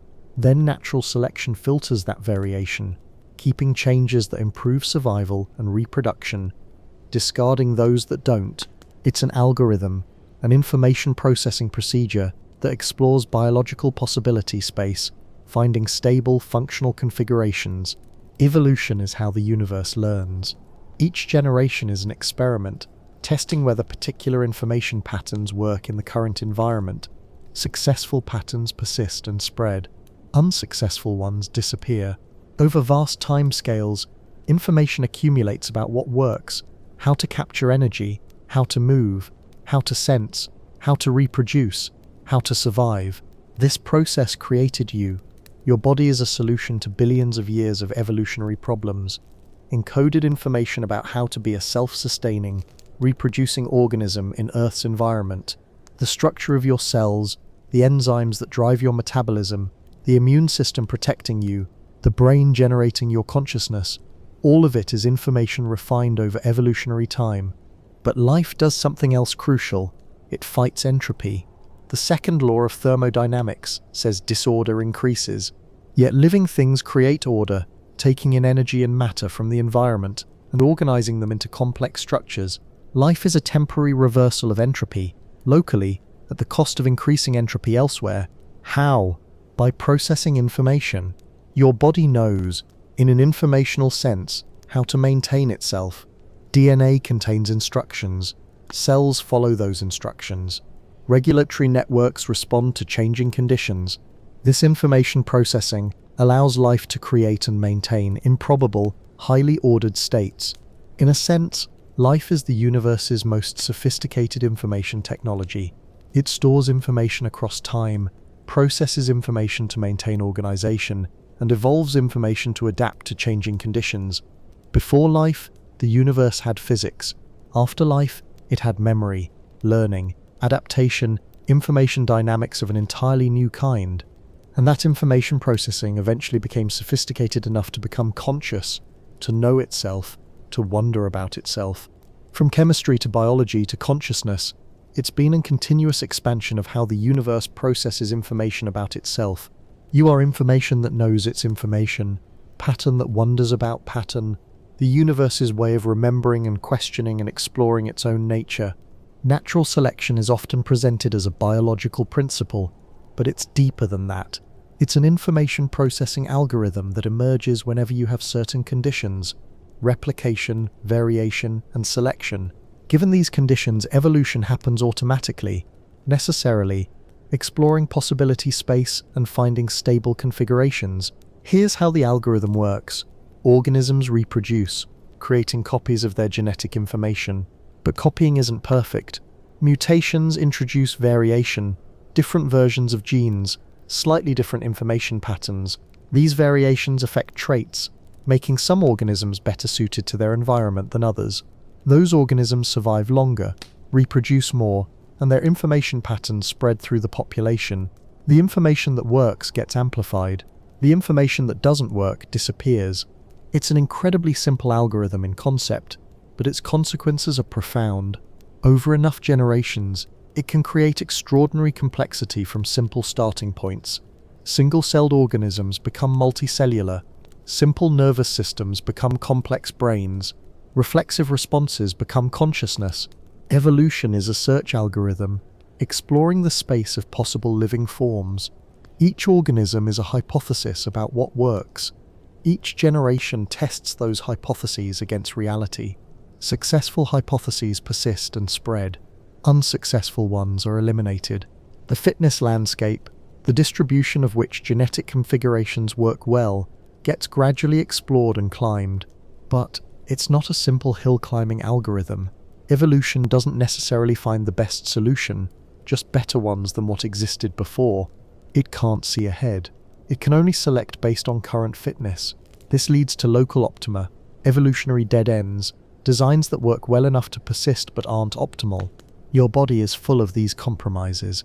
Your spine, for instance, is adapted from fish spines and doesn't perfectly suit upright walking. Your eyes have a blind spot where the optic nerve exits, because vertebrate eyes evolved inside out. Evolution can't redesign from scratch. It can only modify what already exists, so it inherits constraints from the past. This is because evolution processes information historically. Each generation builds on the previous generation's information. You can't jump to a radically different design even if it would work better, because the intermediate steps might not be viable. Evolution is path-dependent, constrained by history, exploring only the adjacent possible at each generation. Yet despite these limitations, evolution has created astonishing information processing systems. Your immune system can recognize and respond to pathogens it's never encountered, generating antibodies through a mini-evolutionary process in real time. Your brain can learn, forming new connections, processing novel information, adapting to changing environments within a single lifetime. These are nested information processing algorithms. Evolution processes information across generations. Slowly, learning processes information within a lifetime. Quickly, and consciousness processes information moment to moment, immediately. Each level operates on different timescales, but all are fundamentally about pattern recognition, adaptation, information storage and retrieval. Evolution might not be unique to biology. Anywhere you have replication, variation and selection, you get evolution. Cultural ideas evolve, memes that resonate spread and persist, those that don't disappear. Technologies evolve, designs that work get refined and replicated, those that don't get abandoned. Even at cosmic scales, perhaps universes evolve, with physical constants selected for producing stable, long-lasting realities. If information is fundamental, then evolution might be a universal principle, an inevitable consequence of information processing systems. Whenever information can replicate with variation and face selection pressure, evolution emerges, exploring possibility space, finding stable patterns, creating complexity from simplicity. You are the product of this algorithm running for billions of years, testing trillions of variants, selecting for survival and reproduction. Your existence is highly improbable in detail, but nearly inevitable in principle, because evolution reliably produces complex, adapted organisms given enough time and suitable conditions. The algorithm continues running in you, through you. You're not the end of evolution, but another step in its endless exploration of biological possibility space. Information in DNA passes vertically from parent to child through biological lineage, but humans discovered something revolutionary. Information can also pass horizontally, from person to person, across generations through culture. This created a new kind of evolution, vastly faster than biological evolution, allowing information to accumulate and spread in unprecedented ways. Language is the foundation. Words are symbols, carriers of information. They allow humans to encode thoughts, experiences, and knowledge into forms that can be transmitted, stored. When you hear a word, your brain reconstructs meaning from it, accessing information the speaker intended to convey. This is remarkable. Information that exists in one mind can be copied to another mind with reasonable fidelity. Ideas can spread through populations, knowledge can accumulate across generations, Each generation doesn't have to rediscover everything from scratch, but can build on what previous generations learned. Writing amplified this dramatically. Spoken language limited information transfer to what could be remembered and what could be communicated directly, but writing externalized memory. Information could be stored outside brains, in physical media, surviving individuals' deaths and remaining accessible across centuries. The Library of Alexandria, at its height, contained perhaps 500,000 scrolls, representing much of ancient Mediterranean knowledge. When it burned, centuries of accumulated information were lost, information that couldn't be recovered because the people who generated it were long dead. Yet much information survived in other copies, other libraries, other traditions, demonstrating how robust external information storage is compared to biological memory. With each new information technology, printing, telecommunications, digital storage, human knowledge has become less fragile, more widely distributed, more rapidly accessible. The internet represents the current apex, vast amounts of information instantly accessible globally, with redundant storage ensuring persistence even as individual servers fail. This cultural information accumulation creates collective memory spanning millennia. We know events from thousands of years ago in detail, because information about them was recorded and preserved. We can access thoughts of people long dead through their writings. Information persists beyond the biological organisms that generated it. This creates a kind of immortality. You will die, but information you create, ideas you share, words you write, knowledge you generate, that information might persist indefinitely, influencing future generations you'll never meet. In an informational sense, you're not confined to your lifetime, but extend forward through time via the information patterns you contribute to human culture. Moreover, cultural evolution works like biological evolution but faster. Ideas compete for attention and adoption. Useful ideas spread and persist. Useless or harmful ideas tend to disappear, though not always. There's selection, variation through modification and recombination, and inheritance as ideas pass from person to person and generation to generation. But unlike biological evolution, cultural evolution can be intentional. We can consciously decide which ideas to adopt, which information to preserve, which knowledge to pursue. We're not passive carriers of cultural information, but active processors, evaluating, modifying, creating new information deliberately. Your mind right now contains information from countless sources: parents, teachers, books, media, conversations, experiences. You're a temporary node in a vast network of human information exchange, spanning recorded history and extending into the future. The thoughts you're having now incorporate information from people millennia dead and might influence people millennium unborn. This cultural information network is humanity's collective memory and intelligence, our species-level information processing system. It's allowed us to accomplish things no individual could, to know things beyond any single person's experience, to build on centuries of accumulated knowledge to reach new understanding. You're part of this information lineage. The ideas in your mind aren't just yours, they're part of humanity's ongoing exploration of possibility space, our collective attempt to understand reality, ourselves, and our place in the universe. Information flows through you, from past to future, connecting you to the vast web of human knowledge and wonder. There are boundaries to knowledge, fundamental limits beyond which information becomes inaccessible. These aren't technological limits we might someday overcome. They're woven into the structure of reality itself, constraining what can possibly be known. Heisenberg's uncertainty principle is the most famous example. You cannot simultaneously know a particle's exact position and exact momentum. It's not that measurement disturbs the particle, though that's true too. It's deeper. The particle doesn't have both exact properties simultaneously. Information about position and momentum is fundamental complementary. More precision about one means less precision about the other. Nature enforces a trade-off. This isn't a bug in reality. It's a feature, a fundamental characteristic of how information works at quantum scales. You might think complete information about a system would specify everything precisely, but quantum mechanics says no. Complete information about a quantum system includes this uncertainty, this irreducible fuzziness in complementary properties. Gödel's incompleteness theorems reveal similar limits in mathematics. Any sufficiently complex logical system contains statements that are true but unprovable within that system. You can expand the system, add more axioms, but then there are new unprovable truths in the expanded system. There's no final, complete formal system that can prove all mathematical truths. Information about mathematical truth extends beyond what any formal system can capture. These feel like different kinds of limits, one physical, one mathematical, but they might be related if reality is fundamentally informational. Both suggest that complete information, perfect knowledge, isn't possible even in principle. Reality contains irreducible uncertainty, inaccessible truths, mystery that can't be eliminated. Why should this be? Perhaps because information itself has intrinsic limits. To know something, you must interact with it, and interactions change things. To prove something, you need axioms, and axioms are assumed, not proven. Perfect knowledge might require standing outside the system looking in, but consciousness exists within systems, making complete detachment impossible. There's also computational irreducibility.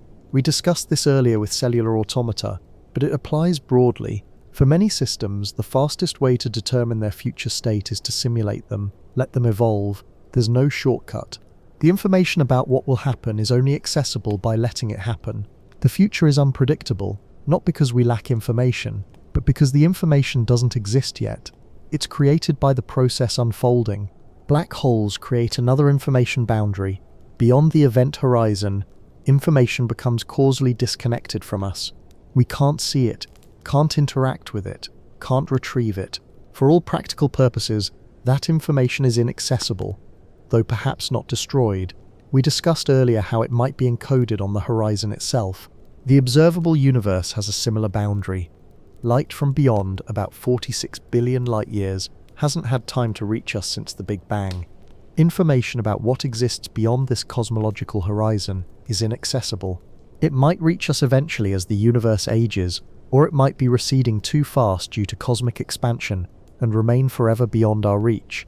These boundaries surround us. We exist in an information bubble, able to access only a finite subset of reality's total information. Much is hidden by physical limits, logical constraints, computational irreducibility, causal disconnection. Does this matter? Practically, perhaps not.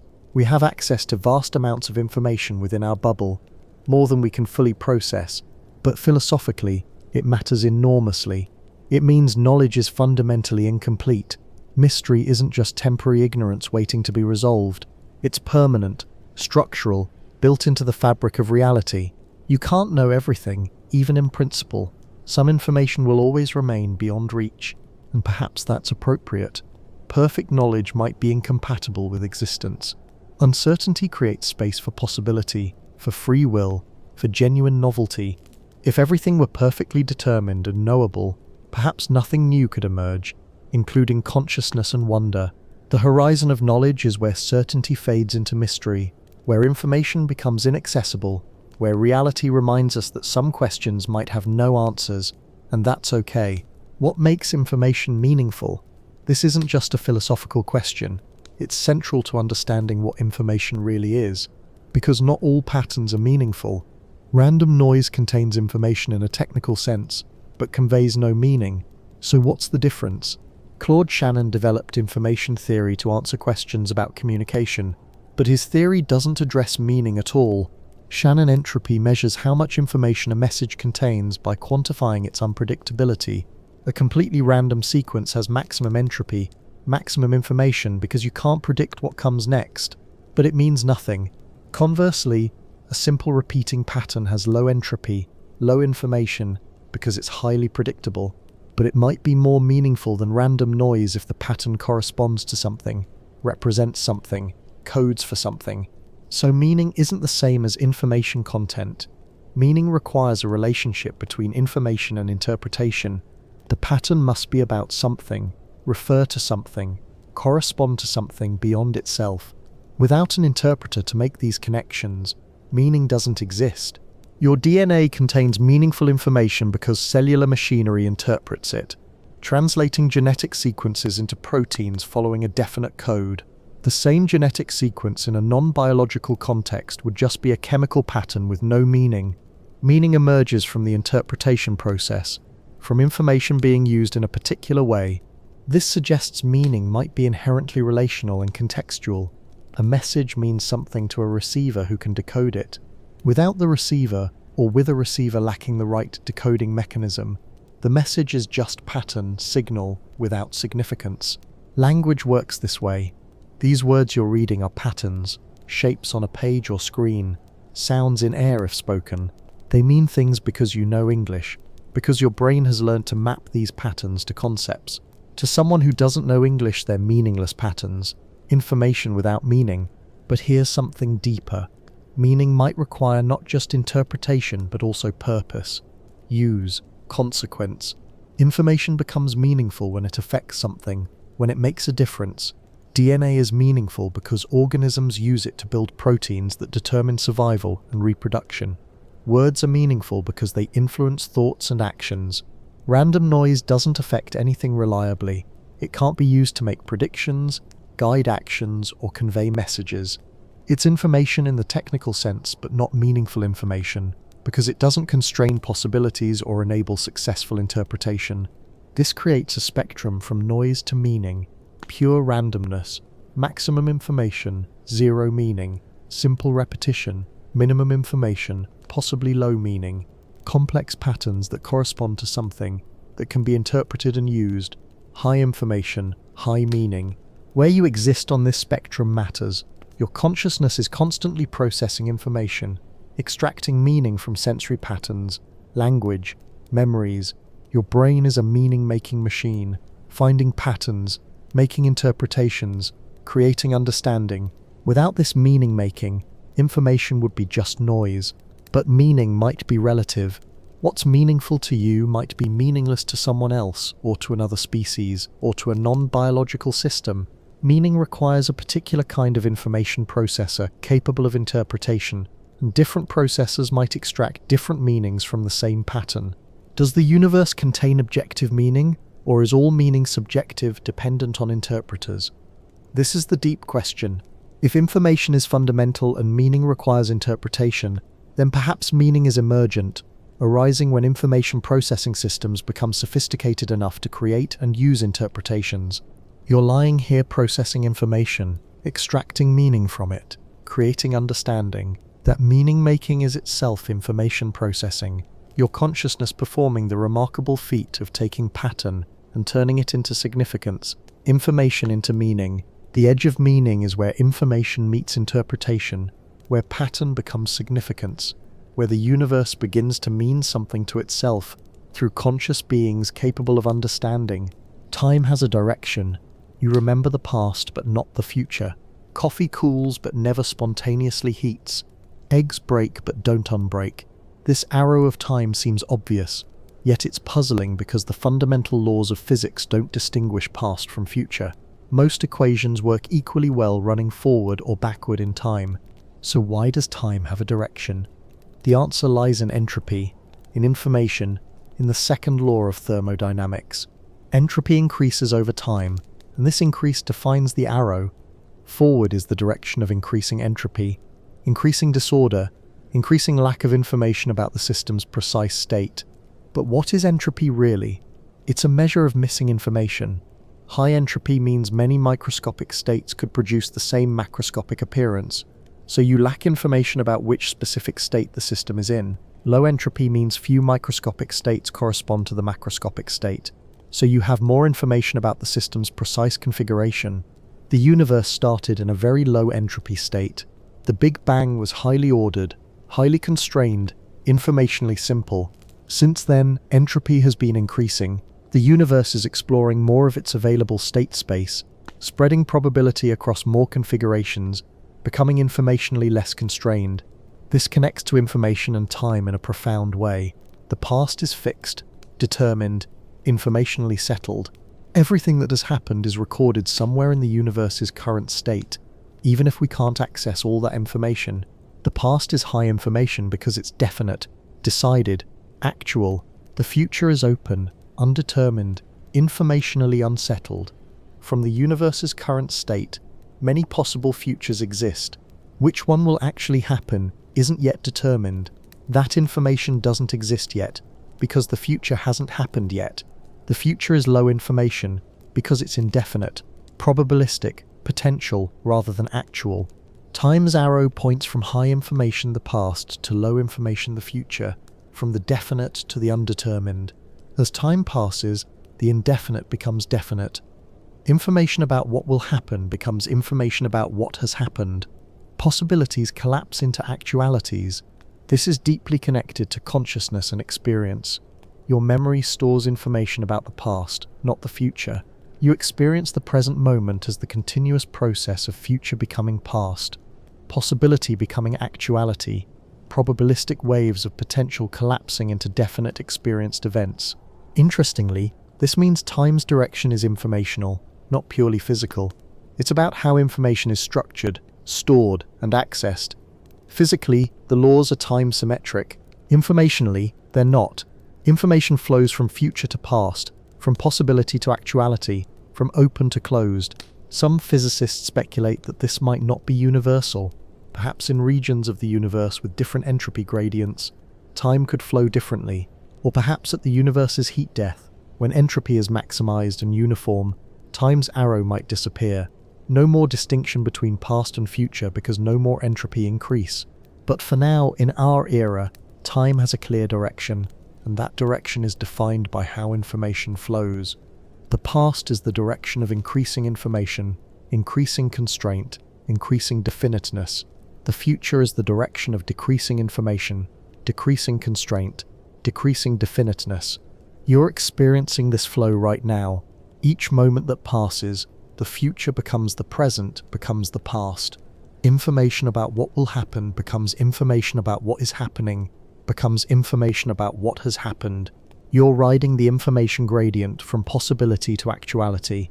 Time is how the universe processes itself, how information about potential states becomes information about actual states, how the cosmic computation moves from one step to the next. Time's arrow points forward because information flows from undetermined to determined, from future's open possibilities to past's fixed record. And you're caught in that flow, consciousness emerging from the process of information becoming determined, aware of the present moment where future transforms into past. Let's return to quantum mechanics one more time, but with a different question. Do all possibilities exist? The many worlds interpretation suggests they might, and if true, this would radically change what information means. The standard Copenhagen interpretation of quantum mechanics says systems exist in superposition until measured, then collapse to definite states. Measurement creates actuality from possibility, but the many worlds interpretation proposes something different. No collapse ever happens. Instead, every time a quantum choice point is reached, the universe branches, splitting into multiple versions, each actualizing a different possibility. When that electron goes through the double-slit apparatus, it doesn't choose one path. Both paths happen, but in different branches of the universe. You see one outcome in this branch, but another version of you in another branch sees the other outcome. All possibilities are realized, somewhere in the branching structure of reality. If this is true, then information works very differently than we've been assuming. Instead of possibilities collapsing into one actuality, all possibilities become actual in the branching multiverse. Information isn't lost when measurement happens. It's just distributed across branches, with each branch containing information about one particular outcome. This resolves certain puzzles, like the black hole information paradox. If information can't be destroyed, yet black holes seem to destroy it, maybe all possible fates of the information are realized in different branches. Information is conserved globally across all branches, even if it seems to disappear in individual branches, but it creates new puzzles. If every possibility happens, what determines which branch you experience? Why are you in this branch and not another? The answer, according to many worlds, is that versions of you exist in all branches compatible with your existence. Your consciousness isn't privileged. Every version thinks they're the one true you experiencing the one real timeline. This is philosophically dizzying. It suggests that every time a quantum event occurs, and quantum events occur constantly, everywhere, the universe branches. The number of branches must be incomprehensibly vast, perhaps infinite, each containing a complete universe with its own history, its own version of you, its own apparent arrow of time. Information would then be preserved not by existing in a single timeline, but by existing across the branching structure. The total information in the multiverse never decreases, it increases with every branch point, as possibilities split off from each other. Does this mean everything that can happen does happen somewhere? If every quantum possibility is realized, then yes, in some sense. But practical possibilities still matter because only branches compatible with physical laws can exist. You won't find a branch where gravity stops working or where 2 plus 2 5. Possibility is constrained by consistency, by what the laws permit. You might resist this interpretation. It seems extravagant, multiplying universes unnecessarily, and it's unfalsifiable. You can never observe other branches because observation itself would be a branching event, creating versions of you in different branches, seeing different things. But many physicists take it seriously because it solves certain problems elegantly and avoids the collapse postulate, which never sat well in the mathematical formalism of quantum mechanics. If we take the mathematics literally, without adding extra assumptions about collapse, many worlds follows naturally. Informationally, it would mean that the universe is constantly processing all possibilities, not selecting among them but realizing all of them in different branches. You experience one path through this branching structure, a particular sequence of branch selections that feels like a unique timeline, but is actually just one thread in a vast tapestry of actualized possibilities. Perhaps information is fundamental, and what we call reality is just one particular pattern through information space, one path among countless paths, all existing, all equally real, separated not by space, but by quantum differentiation. The universe might be exploring all of possibility space simultaneously through branching, and consciousness is what it feels like to be one particular trajectory through that space. Why is there something rather than nothing? It's the deepest question, maybe the only question that truly matters, and if information is fundamental, maybe it offers a new perspective on this ancient puzzle. Traditionally, we assume nothing is simpler than something. Empty void requires less explanation than a universe full of matter and energy and complexity, so the fact that something exists seems to require explanation. What created it? What caused it? Why this rather than that, or rather than nothing? But perhaps we're thinking about it wrong. Perhaps nothing is actually impossible. Not practically impossible, but logically impossible. Because even absolute nothingness would be something, a state of affairs that could be described, defined, differentiated from other states. Pure nothing can't exist because existence is what allows differentiation, and without existence, you can't even have the differentiation between nothing and something. Information theory might support this view. Information requires distinctions, differences, but the distinction between something and nothing is itself information. So even to have the concept of nothing, you need some informational structure that allows the distinction. And if you have informational structure, you already have something, not nothing. Maybe information can't not exist. Mathematical truths, logical relationships, abstract patterns, these aren't physical, but do they exist? They seem to, in some sense. 2 plus 2 equals 4, even if no physical objects exist to count. The laws of logic hold even in the absence of physical reality to apply them to. If information, mathematics, logical structure are necessarily existent, if they can't not exist, then perhaps physical reality emerges necessarily from this informational substrate. Perhaps the laws of physics are particular informational structures, and given those structures, a universe following them is inevitable. This inverts the traditional question. Instead of why is there something rather than nothing, the question becomes, how could there have been nothing? And the answer might be, there couldn't have been. Information, pattern, structure, relationship, these are necessarily existent, and physical reality is just how information organizes itself into stable, self-consistent patterns. Fine-tuning arguments suggest our universe's physical constants are remarkably well suited for complexity and life. Change them slightly and stars don't form, or chemistry doesn't work, or life can't emerge. This seems improbable. Why these particular values? If information is fundamental, one answer is that we exist in a universe whose information structure permits observers. Universes whose information structure doesn't permit complexity can't contain beings wondering why their universe has the properties it does. This is the anthropic principle. We necessarily find ourselves in a universe compatible with our existence.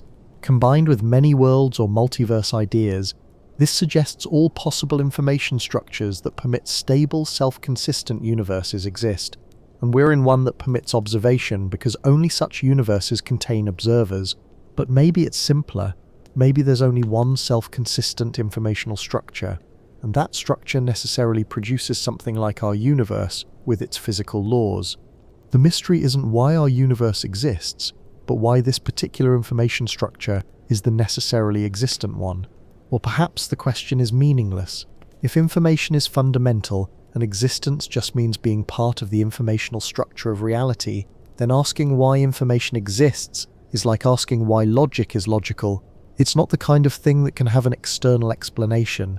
You exist, clearly. Your information processing itself. Conscious pattern wondering about the existence of pattern. The universe is information organized in ways that permit self-awareness, and you're one instance of that self-awareness. The universe questioning its own existence through you. Perhaps that's the answer to the ultimate question. The universe exists because information can't not exist, and we exist because sufficiently organized information becomes conscious, and conscious information asks why it exists, creating meaning through the asking. Existence might be what happens when information processes itself, and you're the proof. We've traveled far together through these ideas about information, reality, consciousness, and existence. We've touched on quantum mechanics and cosmology, evolution and culture, entropy and time. Now, as we near the end, let's pause and reflect gently on what all of this might mean, if it means anything at all. Perhaps the most important thing to acknowledge is uncertainty. We've explored theories and ideas, possibilities and speculations, but much remains mysterious. Whether information truly is fundamental, whether reality is computational, whether consciousness is integrated information, these are open questions. We don't have definitive answers, and perhaps we never will, but the wondering itself has value. By exploring these ideas, we've shifted perspective. Instead of taking reality for granted as solid, separate stuff, we've considered it as pattern, relationship, information. This doesn't necessarily make reality less real, but it invites us to think about realness differently. If you're information, if everything is information, then you're not fundamentally separate from the rest of reality. You're continuous with it. Patterns within patterns. Information processing, information. The boundary between self and world becomes softer, less absolute. You're part of the universe experiencing itself, temporary localized awareness within the larger information structure. This can be comforting. You're not isolated, not truly alone. You're connected informationally to everything that influences you, and everything you influence. Your thoughts, memories, and actions are part of the vast flow of information through time and space, joining with countless other patterns to create the ongoing story of the universe knowing itself. It can also be unsettling. If you're just information, are you real? Does your experience matter? Are consciousness and meaning real, or just patterns misinterpreting themselves as something more? But perhaps these worries miss something. Information isn't just anything. It's what allows pattern and structure and relationship to exist. It's what permits consciousness, meaning, understanding. Information is rich, generative, creative. If you're made of information, you're made of the most fundamental thing there is, the substance that underlies all else. Your experiences are real. They're information processing events creating subjective awareness. Your choices matter.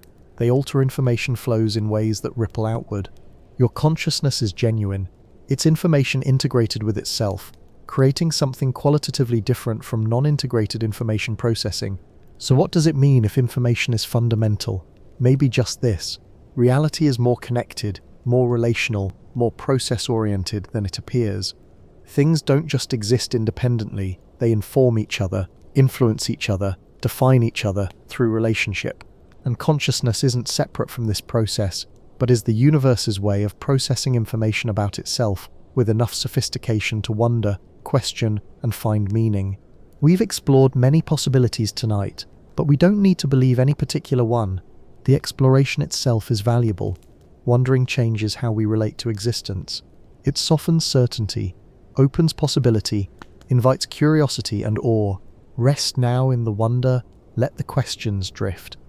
The answers, if they exist, will be there when you need them, or perhaps they won't, and that's fine too. Not knowing can be peaceful. We live in a culture that prizes certainty, that wants definitive answers to every question, but some questions might not have answers, and accepting this can bring a particular kind of calm. The universe might be fundamentally mysterious, not mysterious because we haven't yet discovered the answers, but mysterious in itself, containing depths that resist complete explanation, and this is okay. Mystery isn't a problem to be solved, but a feature of existence to be appreciated. If information is fundamental, we still don't know why. If consciousness is integrated information, we still don't know how subjective experience arises from it. If the universe is computational, we don't know what substrate it runs on or why it computes itself. These mysteries remain, and perhaps must remain. Embracing uncertainty means releasing the need to understand everything completely. It means being comfortable with partial knowledge, with provisional theories, with questions that might be permanently unanswerable. This isn't resignation or ignorance, it's wisdom. You don't need to figure everything out tonight. You don't need to have definitive opinions about quantum mechanics or digital physics or the nature of consciousness. You can simply wonder, openly and gently, without pressure to reach conclusions. This wondering is itself a form of participation in the universe's information processing. Your brain exploring ideas, considering possibilities, making tentative connections. That's consciousness doing what it does. Information integrating itself, creating meaning and understanding even in the absence of certainty. There's a particular peace in not knowing. When you release the need for definitive answers, you can simply be present with questions, letting them exist without urgency. The question, "What is reality?" can float gently in awareness without demanding resolution. Perhaps this is part of what sleep is for. Informationally, during waking consciousness, your brain is constantly processing, categorizing, deciding, trying to make sense of incoming information. But in sleep, that urgency relaxes. Questions can exist without answers. Patterns can form without justification. Consciousness can rest from its continuous work of meaning-making. As you drift towards sleep now, you're allowing uncertainty. You don't know what tomorrow will bring. You don't know whether information is truly fundamental, or whether we've been exploring an interesting but mistaken idea, and that's perfectly okay. The comfort of uncertainty is the comfort of trust. Trust that existence continues regardless of understanding. That reality doesn't depend on your comprehension of it. That mystery and wonder and beauty exist even when unexplained. You can rest in this. Let the questions go. Let understanding soften into simple awareness. You exist. Thoughts arise and pass. Breath continues. And none of this requires explanation right now. The universe holds mysteries. Some may someday be resolved. Others may remain forever mysterious. Either way, you're part of this vast information pattern. Temporarily aware, briefly conscious, and that's enough. That's always been enough. Rest in not knowing. It's a gentle place to be. Bring attention back to immediate experience now. You're here. Wherever here is, bed, chair, quiet room somewhere. You're present in this moment, aware, conscious, experiencing. This immediate awareness is information processing happening right now. Your brain integrating sensory signals, memories, thoughts, creating the unified experience of being you, here, now. This is what information looks like from inside. It feels like something. It feels like being you. Notice your breath. Air moving in, moving out. Your body knows how to breathe without conscious direction. Information processes itself automatically. Neurons firing, muscles contracting, oxygen diffusing.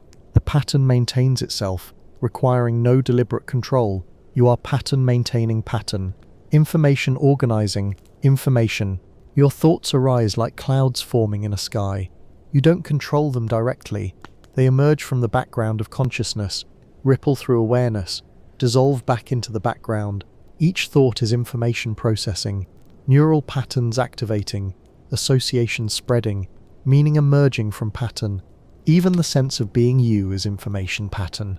The strange loop of consciousness modeling itself, creating the experience of a unified self-observing experiences. There's awareness and awareness of awareness, and in that recursive loop, the sense of I emerges. Pattern knowing pattern, information experiencing information. You're connected to everything through information flows, Photons from distant stars entered your eyes at some point, carrying information across vast space and time. Air you breathe contains molecules that were once part of other living things, other people, distant oceans, ancient forests. Information cycles through you constantly, energy, matter, patterns flowing in and out. Your body is temporary. The specific atoms composing you will be different atoms next year, replaced gradually through metabolism, but the pattern persists. The information structure that is you maintains itself even as the physical substrate changes. You're not the matter, you're the pattern the matter takes. This moment is all there is. Past moments are memories, information stored. Future moments are probabilities, information potential. Only now is actual, present, experienced. And in this now, your consciousness experiencing consciousness, information aware of itself, pattern recognizing pattern. This is remarkable, really. The universe has organized itself into a configuration that can experience and wonder about its own existence. Through you, reality knows itself. Through your awareness, information becomes conscious. Through your thoughts right now, the cosmic pattern reflects on pattern. You're not separate from what you're observing. You're not outside looking in. You're the universe looking at itself from within. Information processing itself, temporarily aware, briefly conscious of the larger pattern it's part of. There's peace in this recognition. You're not isolated. You're not fundamentally separate. You're continuous with everything. Patterns within patterns, information within information, connected through the relational structure that is reality itself. Rest here, in this moment, in this awareness. You're exactly where you should be, being exactly what you are. Conscious pattern, aware information, the universe experiencing itself. This is enough. You are enough. Right here, right now, exactly as you are. The time for wondering is ending now. Thoughts can begin to soften, questions can drift away, and understanding can dissolve into simple, peaceful awareness. There's nothing more you need to figure out tonight. Let your body settle more deeply into comfort. Feel the weight of your body supported, held by whatever surface you're resting on. There's no effort required. You can simply let go, let gravity hold you, let comfort spread through your muscles and bones. Information will continue processing itself while you sleep. Your brain will continue its work, consolidating memories, sorting patterns, maintaining the systems that keep you alive. But your conscious awareness can rest now. It can step back from active wondering and simply be present, gently, softly, peacefully. The patterns will still be there tomorrow. The questions about information and reality, consciousness and existence, they'll wait for you if you want to return to them. But right now, they can drift away like leaves floating on a stream, moving naturally, requiring no attention from you. Your breath is slowing perhaps, deepening, becoming more rhythmic.